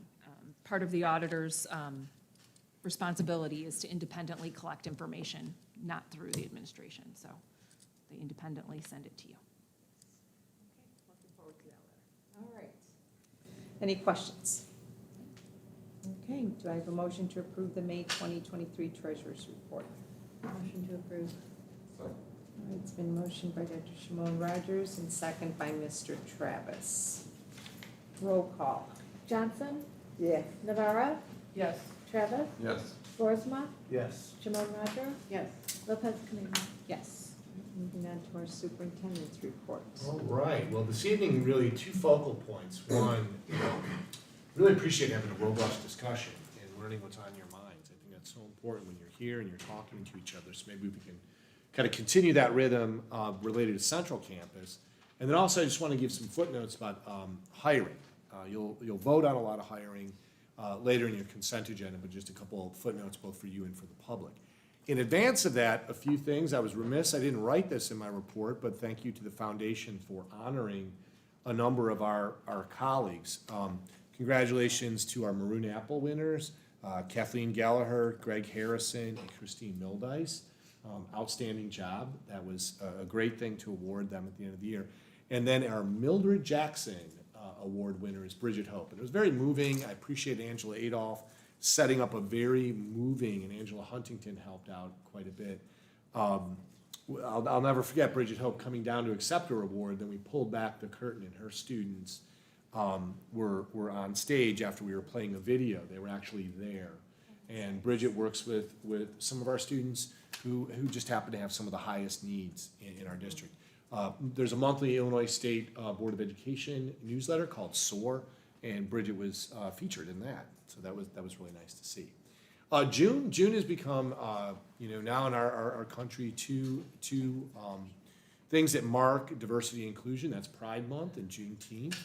And, I've been talking a lot about our mission statement, guiding, preparing, and inspiring all students to be lifelong learners. I always find, I've been speaking to our own staff, that all is the tricky word. We're really the only public school system in the world, maybe you could find it in Canada, British Columbia, and Ontario, that merely by your residence in a geographic zone, you have the right to go to high school. We take them all. So I think these two events, Juneteenth last week and Pride Month, remind us that we have everyone here. And it's just a time to celebrate that pride and freedom that we hope, everyone feels welcome in our school district, that they contribute worth and they belong. Thank you to our building administrators for our 114th commencement. Great job, well done. And then we're continuing to make progress on our 2 student board of education members.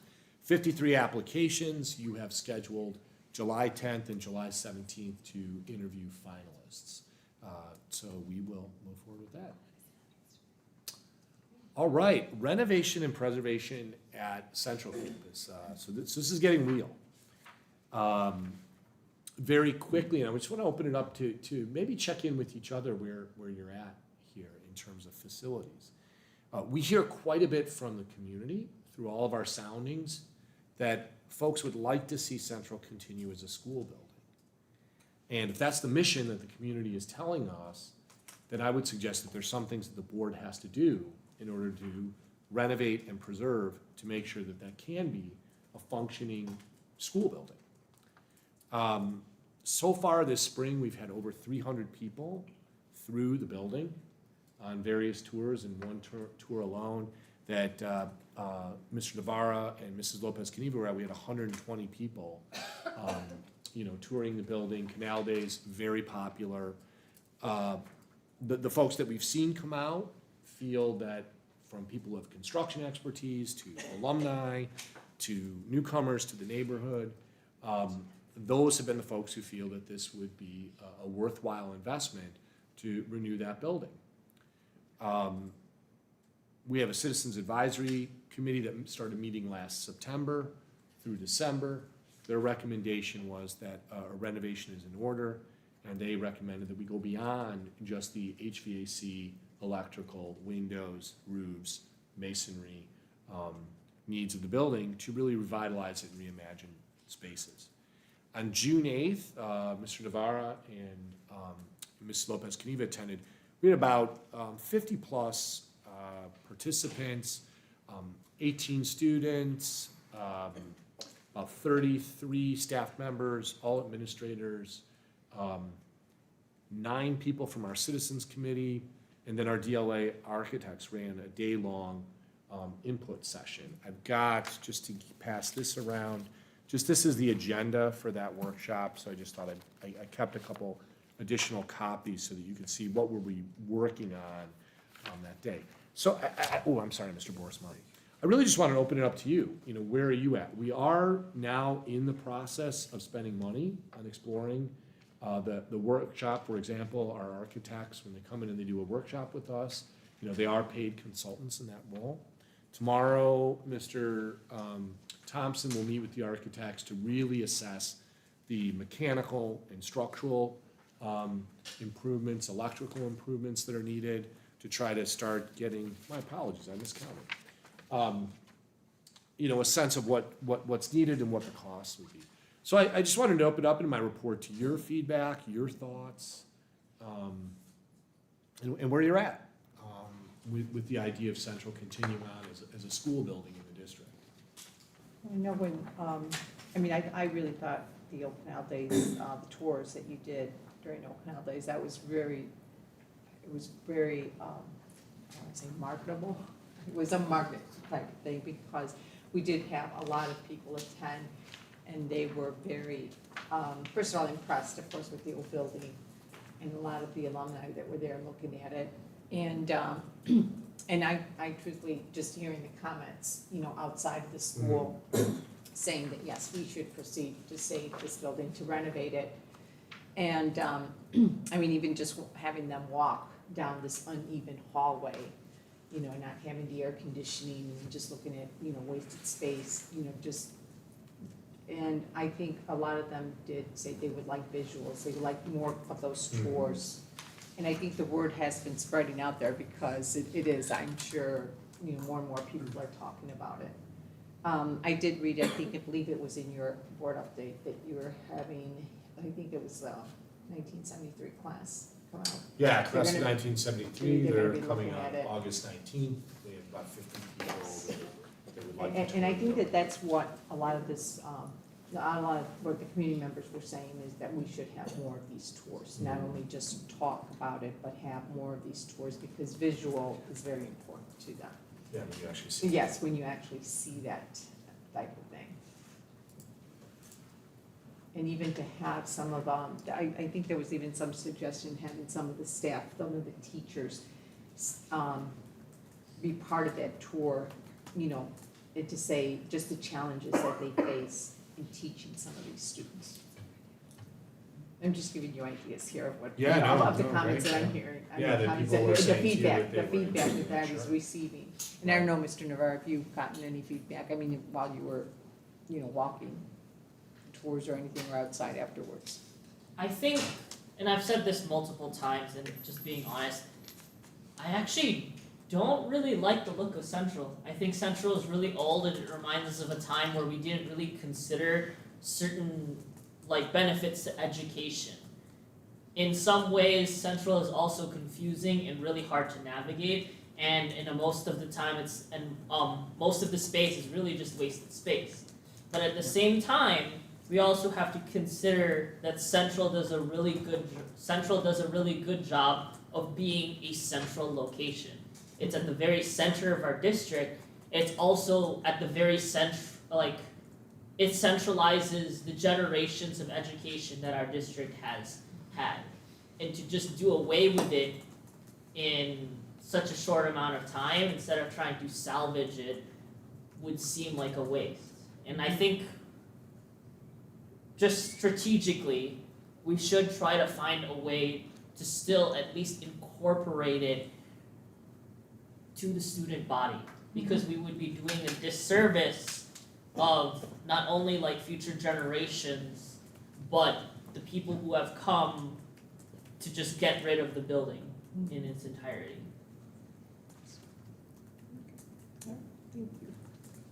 Any, other opinions from board members, things you're thinking of, Yes. Luann, yeah? When I first came into the district, my daughter went to, she came through Central. And she came from a very small Catholic school, And my feelings is that if she was thrust into an East Campus, she would have been lost.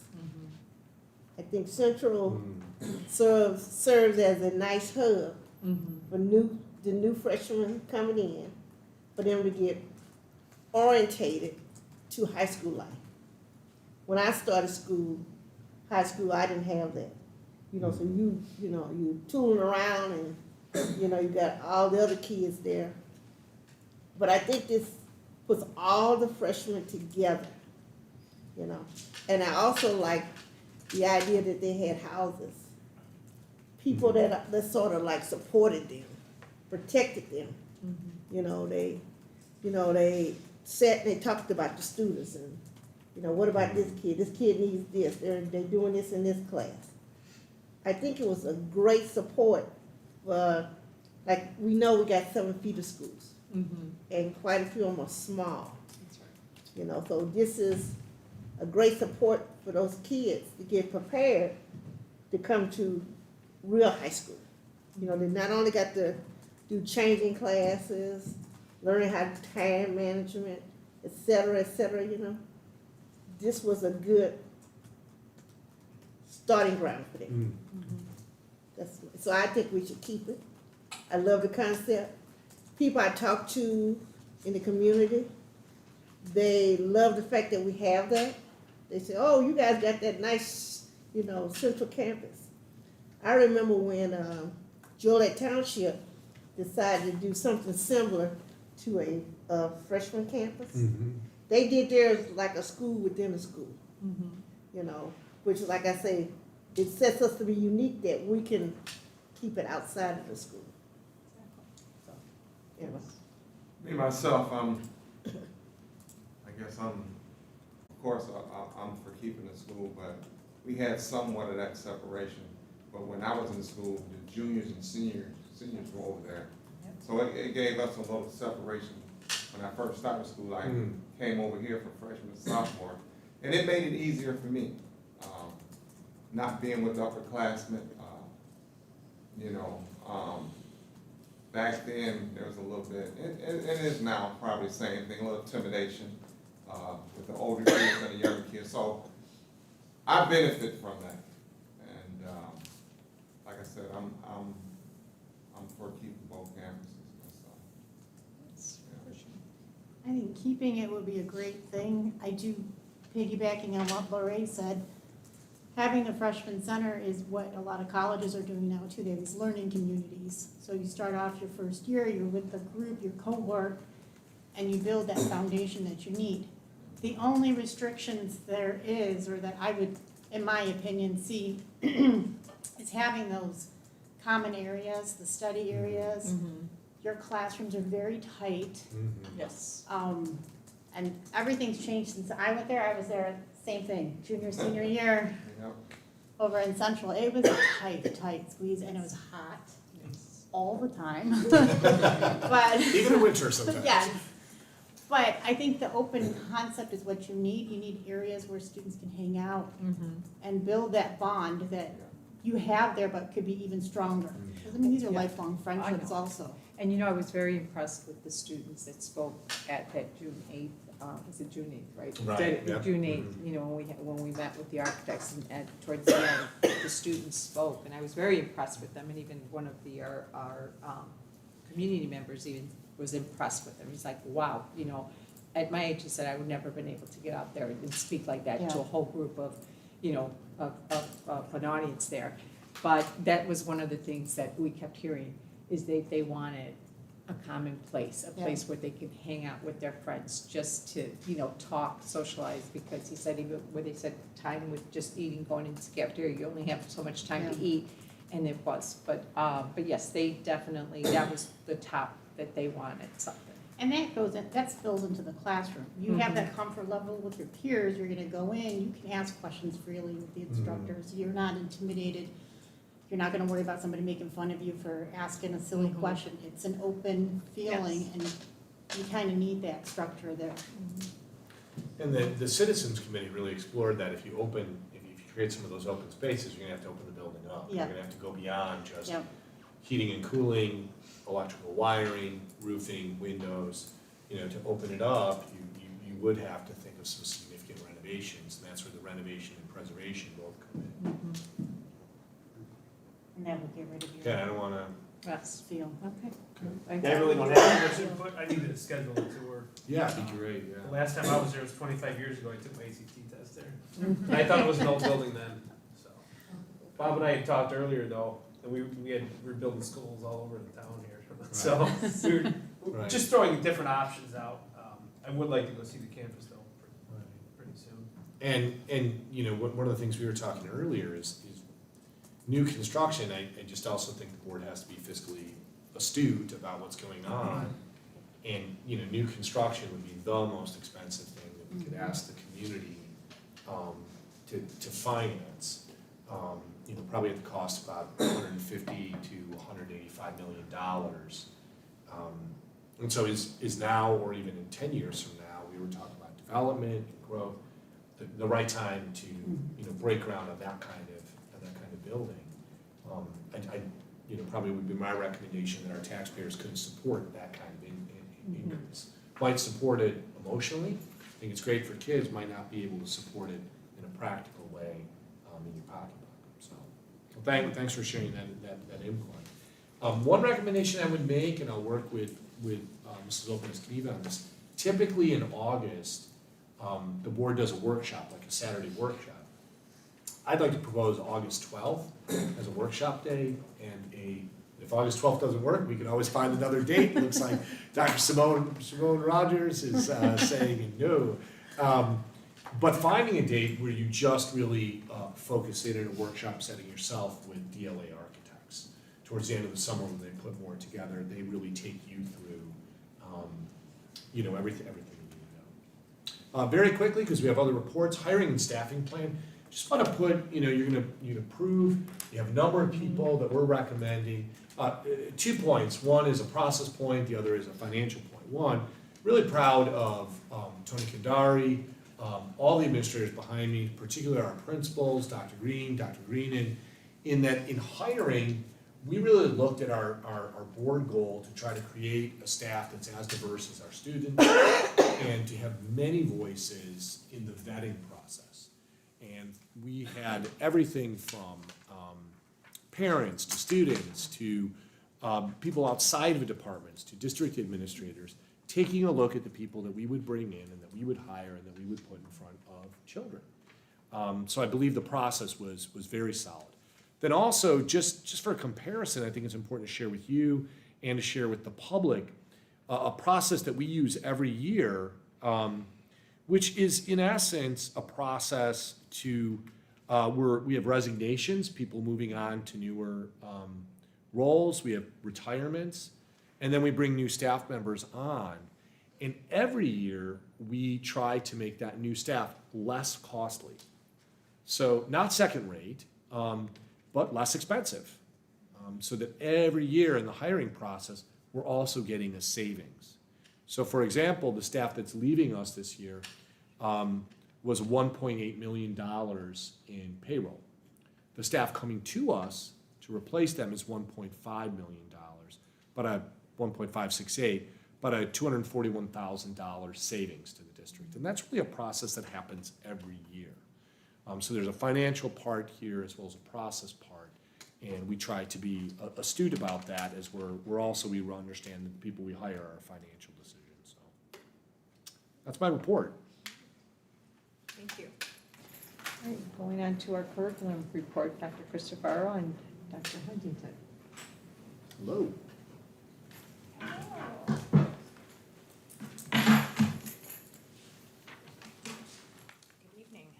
Good evening.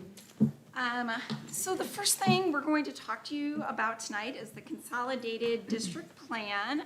It's a really large document that it's attached in your agenda, 2 different places for you. But really what this is you have to do this every year. It's a plan of how we will utilize federal dollars which supplement the work they do. It's key that they supplement and not supplant, right? The things that we have to do for kids, how do we additionally support? So over the past few years, I just want to give you a few examples of what the grant has done for students here. Title I is part of this grant, and this provides things like summer school programming, credit recovery, tutoring programs like the math tutor at Central, after school program, learning success coaches, which were certified teachers who touch base with students outside of school hours to help them establish a plan, follow up with the plan, online reading programs. Our Title II is for professional development, and that could be conferences, it could be membership books, etc. And then Title IV is, we've used it as a paraprofessional to support students in our Porter Academic Resource Center, and just this year also as a support for online programming to improve student outcomes. So it's been, this year's grant was about $578,000. I can't tell you exactly what the funds will be next year because we don't get funds until they approve a plan. It will be slightly less than this amount because during COVID, the state and federal funds, we were allowed unlimited rollover. In general, you can only roll over 10% of monies from one year to the next. So some of the monies we were able to roll over because you couldn't spend it because of complications due to COVID. So as you look at the actual document, you'll see in there, a lot of times it'll say, pose a question, they'll say, here was your last year response, what is your response now? So I just want to highlight for you what I put in the plan on your behalf. Really, there continues to be an emphasis on the board goals that you've established, really emphasizing our work of teacher teams to have clear guiding questions, and then placing students to use questions to determine are students learning, and then determining when they haven't learned using Compass and other tools to support students in learning. The biggest change I think you would see this year, if you really looked item per item, is the addition of a bilingual program plan. So, we've reported to you over the past year, we have seen tremendous increase in our numbers of newcomers to the United States in our classrooms. And Dr. Huntington spearheaded the ELL task force, which we served on with some teacher leaders on that. And so we've done this work, but again, I think it really highlights in the plan, how are we going to reach out to parents in the community to support this particular student group? So I'll pause there. If you had specific questions you wanted to know about the consolidated district plan, I would just add one thing. The plan is just that, a plan. The state does follow up 2 times a year when we have to submit a bunch of data reports to them about how's it going, what are our expenditures, what are the results we're seeing.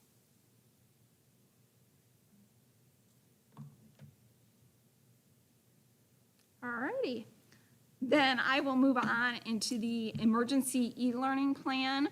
I put the blank document in the board so you can see it. We did this in 2020. We've got to do it now, an update 2023.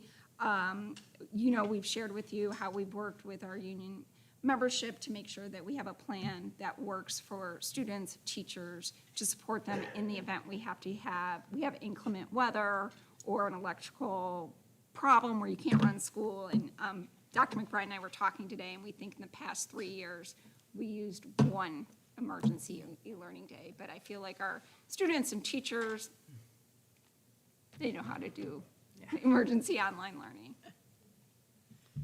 Any questions? Just so you don't add things on at the end of the school year. There was an issue, I don't know if it got resolved or not, about when it's supposed to be, the question about seat time versus, you know what I'm talking about? I The think our 5 plan hours. always, yeah, I think our plan always covered that, because what we did is we took our Wednesday late start schedule day, so they still have the requisite number of hours and instructional minutes in the school day. Yep. So in our plan, we do a late start so people can get organized in the morning, especially if it's inclement weather, or let's say we had a building issue, a gas leak, electrical, water problem. We could notify people, a surprise in the morning that Mr. Thompson wouldn't mind. Then we have the 5 hours. And then you might be referring, Luann, I think, some districts had less than 5 hours of instruction for their e-learning plans. They were not running it like a regular school day. And that's built into ours. Okay. Right, we have to have 5 hours for an instruction at minimum for it to count as a school day. Okay. All right, thank you so much for your time. We have principal reports. As our principals come up, you have heard since January, every single one of our 6 district goals, they have lots to share. But also embedded in here, they're going to make some mention of their goal, which is climate and culture. So I will be if you need me to open up the PDF, the slides, I'm If you serving can as open your up the PDF. as your slide man, Sure. You can open up the PDF and then we'll go to the slideshow. Yeah. Every month we come to you guys and we talk about our activities, we talk about athletics, and we talk about discipline. So when we really talk about all these things, we're talking about the climate and culture of our school. And as Dr. McBride pulls up climate and culture, really it's about providing opportunities both academically and co-curricularly to enhance the students' experience while they're here. And we talk about climate and culture. We really want our students to participate, promote, and really have them help us drive the climate and culture. And so when we actually looked at that goal, you know, what do we want to do for our kids? We really want to create that sense of belonging. And we wanted to promote that for our staff and for our students. And that really starts when we do that onboarding every year in the summer. So when they come here for orientation, and that goes throughout the year, all the way through our end of the year celebrations. And so when we take a look at climate and culture, we want to find ways to promote our slogans. At Central Campus, we are best self, best work. When they are making good choices, they'll be successful. And at East, John has Together We Succeed, you know, working together to make great things happen within our buildings and with our climate and culture. And ultimately, we are best together. And so if we look at our goal, we said one of our linchpins was, what does climate and culture look like, sound like, and feel like? So instead of us really talking about it, we actually put together pictures. You know, when Bob talked to us about how do you know that this took place, we came up with pictures of what climate and culture looks like for us. So now is the slideshow that he's talking about. And I just want to add, research suggests that when students feel connected to school, to a teacher, a coach, a counselor, they're involved, they're more likely to have success in school, to have positive relationships, to graduate, to have an overall positive experience. In my opinion, this school year may have been maybe the most important year that this would ever take place, as we just came off of 2 years and 2.5 months of health and safety protocols, some opportunities taken away completely or modified. And Carrie and I really were on a mission to remind all of our students of the great things that we have to offer at LTHS. So for us, this really started last summer. In fact, at freshman orientation with Carrie and her team, at Welcome Back Days here at East Campus, where we had personal conversations probably more than we ever have. One, it was nice to see more faces than we had in the past 2+ years, but then to make those connections, not just to say you should get involved, but then to also give that student and their family a direct path as to how, whether that be talking about a specific club, directing them to the website, mentioning the name of a sponsor, co-sponsor, or coach, to give them that path, not just to say you should get involved, but then to go a little bit deeper. So that's what we really wanted to do this school year. So it really started last August at freshman orientation, Welcome Back Days, at the very beginning of the school year when we addressed the student body at both campuses to talk about what we are about at LTHS, to encourage kids to get involved, but then to go a little bit deeper. And at East Campus, I identified a few groups of students who may traditionally, for whatever reason, have had some barriers in their past or up until this point of their schooling of maybe not being involved. Whether that be some English language learners, whether that be some students who maybe traditionally haven't done well in school. This first picture in particular is a group of students in an English language learner resource class that I visited. I visited about 4 or 5 of them at the very beginning of the school year, because we do not want language to be a barrier as a reason for a student not to get involved in something at LTHS. And I was super excited. I visited Andrea Kintinar's resource classes, and it was either a day or 2 after my first visit. She sent me a really nice email, and this picture, 11 out of the 12 students in her resource class attended her Interact Club meeting on the first one. So things got off to, this is just one example of what we are really looking to do in connecting with kids and making a little bit more of a personal touch. Because we certainly wanted to address all of our students, and we do at the beginning of the year, but then sometimes when you make that personal touch with someone, it seems to stick a little bit more. So I was really excited and happy to see that right off at the beginning of the year, we had a group of students who were showing that they wanted to be involved at LTHS. This next one here, if you click on the link, it might go to my Twitter page at the end of the school year. Let's see if it does.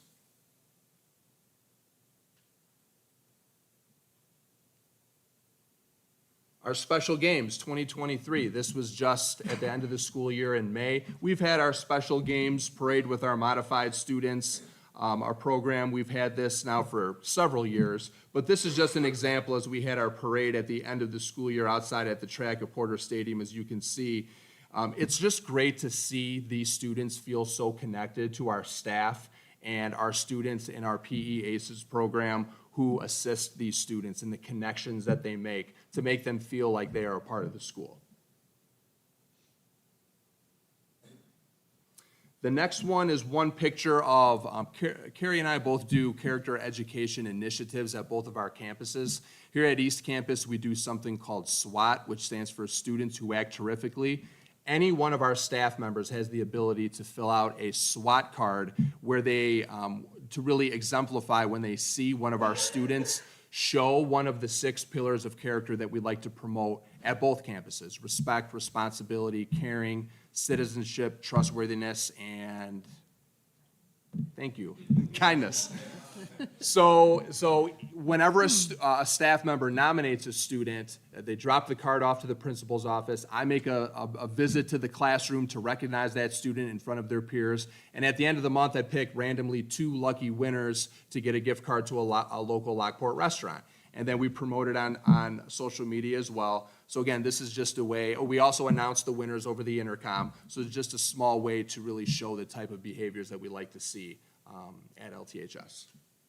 This is a picture of our student leadership group. I think it was about 6 years ago, I was assistant principal, where we started a voluntarily group of students who wanted just to get together and organize acts of kindness activities. It really wasn't in response to acts of school violence that we unfortunately were seeing across the country. And we have a group of students who want to dedicate their time to really showing other students that you are seen, you are heard, you are appreciated, and this was just one example of the attitude of gratitude tree that we did this past year, and really special thanks to Mr. Bartley, one of our assistant principals, who works really closely with this group of students. And we also included in here some of our PD and onboarding with our staff.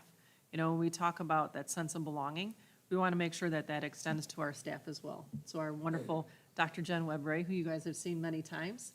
And then this is our Young Hearts for Life. You know, really thanking the foundation for allowing us to have great events like this. And that was a great partnership within our community. Our athletic teams, you know, this was actually a second place finish in the Andrew tournament. I may or may not know one of those children in there. But that's just, you know, all the great attributes and the great accomplishments we bring you guys on a monthly basis. And then we have a series of pictures from homecoming coming forward. Homecoming is a great tradition here at LTHS. It really, the kids get a true sense of what it means to be a Porter. And I can't tell you how exciting it is to see some of the events that we have and the kids really get into, like that homecoming assembly that we saw, they get into those colors. You know, and it is a great tradition there. You can see that we have the sophomores in blue, juniors in gold, and our maroon. And our dance that's well attended, which I think, you know, if you ask my freshmen this year, that was one of the highlights of their year, was that homecoming dance. And then our celebrations. You know, here, this was a celebration that we just had last month with some of our students that were all state. You know, what a great way to have our sense of belonging. This is a picture from our Orchesis performance that we have over the course of 2 nights. I like this picture in particular because up until this year, one particular dance had a group of our Palestinian students. For the last couple of years, they would do a specific dance for their particular heritage, and this year it actually included more students than just the Palestinian students. And I think that that was just a great act of symbolism there to show the diversity of students coming together to really celebrate one particular group of students. This is a picture from our Veterans Night. A big thank you to Mike Zaworski, social studies teacher, former basketball coach, who has led this great event. Kathy Maxwell is such a big part of it as well. It's just a fantastic community event that we have where everyone can come together to celebrate and honor veterans. These are some of our celebrations that we have. Even Santa showed up at our staff luncheon. And it's great to see there. We actually have many of our different staff members, even a retiree who came back, you know, that sense of belonging. That staff member was here for over 40 years, and actually a large part of the Lockport community. And our staff, this is the pride that they share, like on Fridays. You know, they dress in their porterwear to show the pride that they have in representing our school and being a part of the, you know, the PLCs in their community. This is our leadership in women. Lori Cristofero does a phenomenal job of promoting women in leadership. And so this was actually a professional development that all of our women here in leadership attended. And it's just a great celebration again as well. Some of the events that we do at St. Baldrick's is one of our huge events that takes place at Central Campus.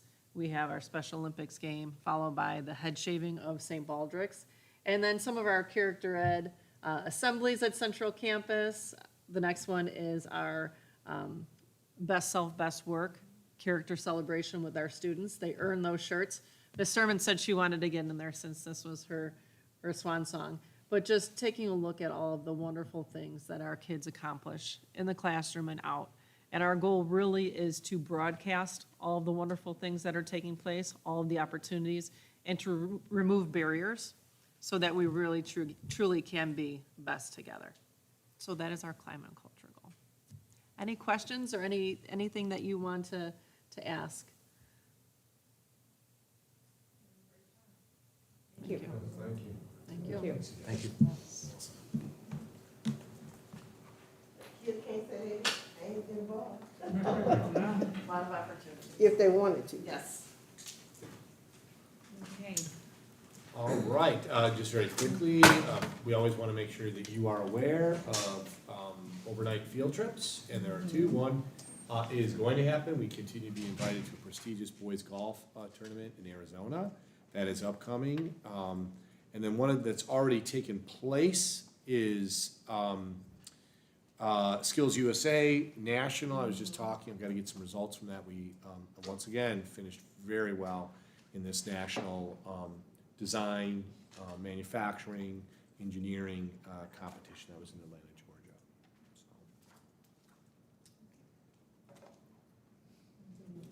Georgia. The maintenance report? Is there anybody who got tired from just reading Mr. Thompson's maintenance report? What are the two big headlines here? Great weather for roofing, bad weather for your lawn. Sorry about that, but we're really making headway in terms of, you can see all of the activity out here, the cranes moving forward that project. If you go in the auditorium, lots of stuff hanging out of the auditorium as we do the lights and sound renovation, much needed. Those are both moving forward. Rather than going over every single fix-it that's happening at East Campus or Central, just if I just go through the length of what might seem to anybody small jobs, they all add up. And this is the kind of stuff that our grounds, maintenance, and custodians are doing all summer. When the building is empty, it is time to get all of these small jobs done, and they are getting at it. Anything to add, Mr. Thompson? No, it's just been a very busy summer, and the roof project and auditorium project are going very well, so very optimistic about that being done on time. Thank you. All right. Moving on to our consent agenda items. Do I have a motion to approve the consent agenda items 2 to 15? I'll make that motion. I'll second. All right. Been motion by Ms. Lopez Caniva, second by Mr. Travis. Are there any questions to those consent agenda items? All right. Hearing none, roll call. Boersma, Yes. Navarro, Yes. Johnson, Shimon Rogers, Yes. Travis, Yes. Lopez Caniva. Yes. All right. Moving on to our action consideration items. Do I have a motion to approve the curricular resources for the 2023 school year? Second. In motion by Dr. Shimon Rogers and second by Mr. Travis. Are there any questions to that? As far, I'm sorry. No, go ahead. Is this for all of 2 through 10? 3 through 15. Oh, 3 through 15. No, these are, 2 to 15. Mr. Borisman, these actually are individual. Okay. So I think the consent is 2 through 15, right? And then. Yes. I knew there was a lot tonight. Right, and then these have to be individual, these action considerations Okay. have to be individual. So this is just, I think, the one you're calling, Mrs. Lopez-Caniva, is number one, all the curricular resources. Those are new resources that have not been approved by the board previously. I'm a yes. Question. No, that's okay. You're, okay. All right, roll call.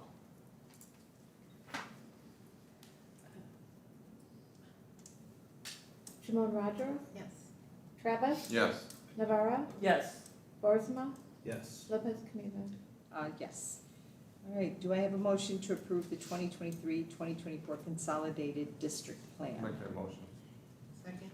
It's been motioned by Mr. Travis and second by Dr. Shimon Rogers. Are there any questions? All right, roll call. Navarro? Yes. Travis? Yes. Shimon Rogers? Yes. Boersma? Yes. Lopez Caniva? Yes. All right, do I have a motion to approve the Fifth Third Securities as a depository of Lockport Township High School District 205? I'll make that motion. I can second that. Are there any questions? Hearing none, roll call.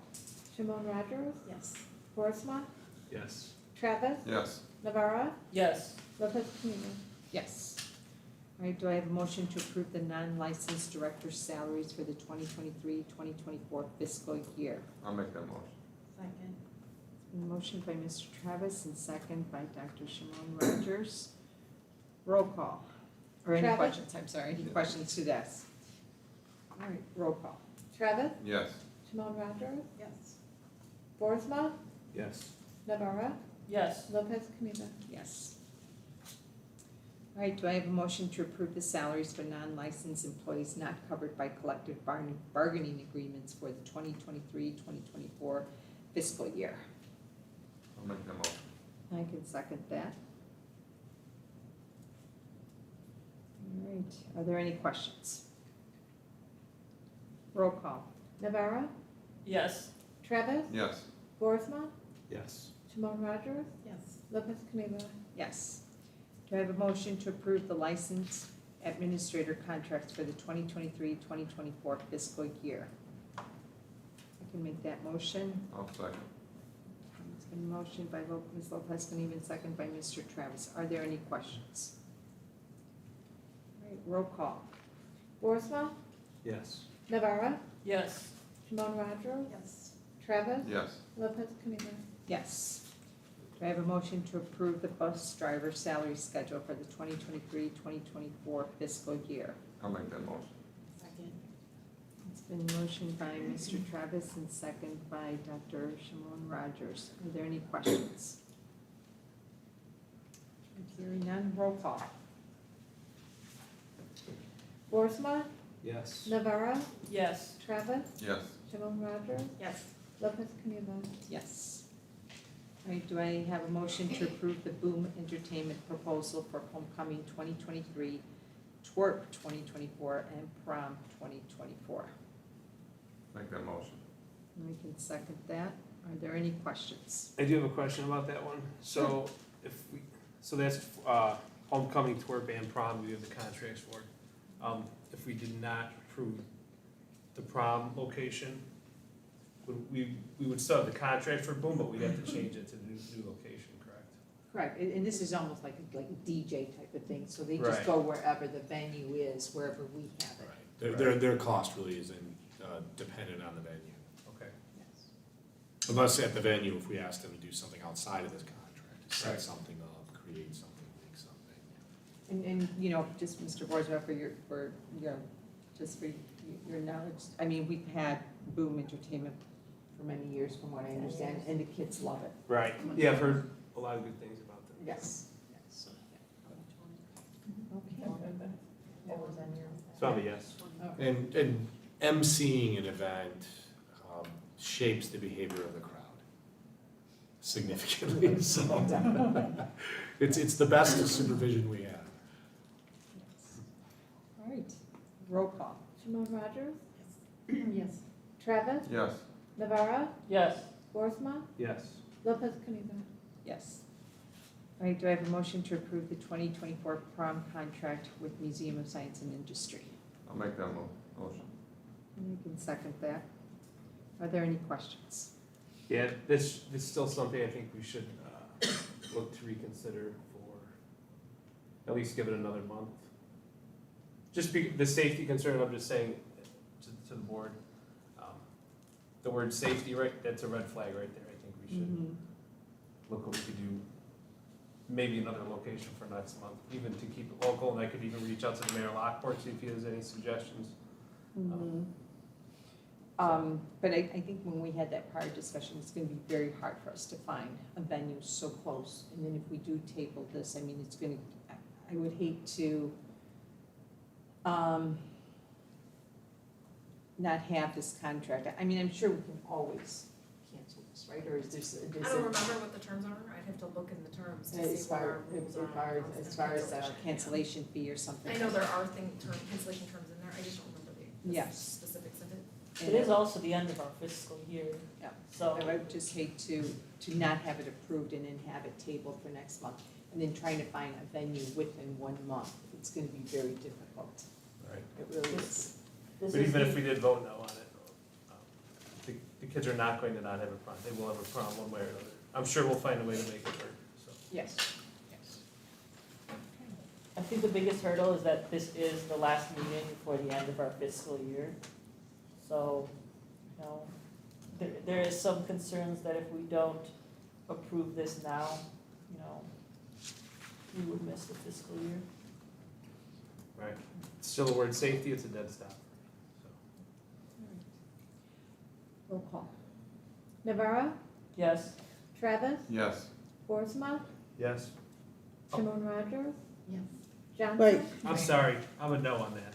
You're a no. Shimon Rogers? Yes. Complacent. Johnson? Okay, what do we vote on first? I'm sorry. We sorry. are voting on prom. On prom, the number 9, contracted number 9. MSI. I'm sorry. Okay, no problem. Yes. Yes for the win. Mhm. Lopez Caniva? Yes. All right. Do I have a motion to approve the 5-year fee agreement with Arbiter Pay? Yeah, try to say that. I'm gonna say, still on my speech. I'll make that motion.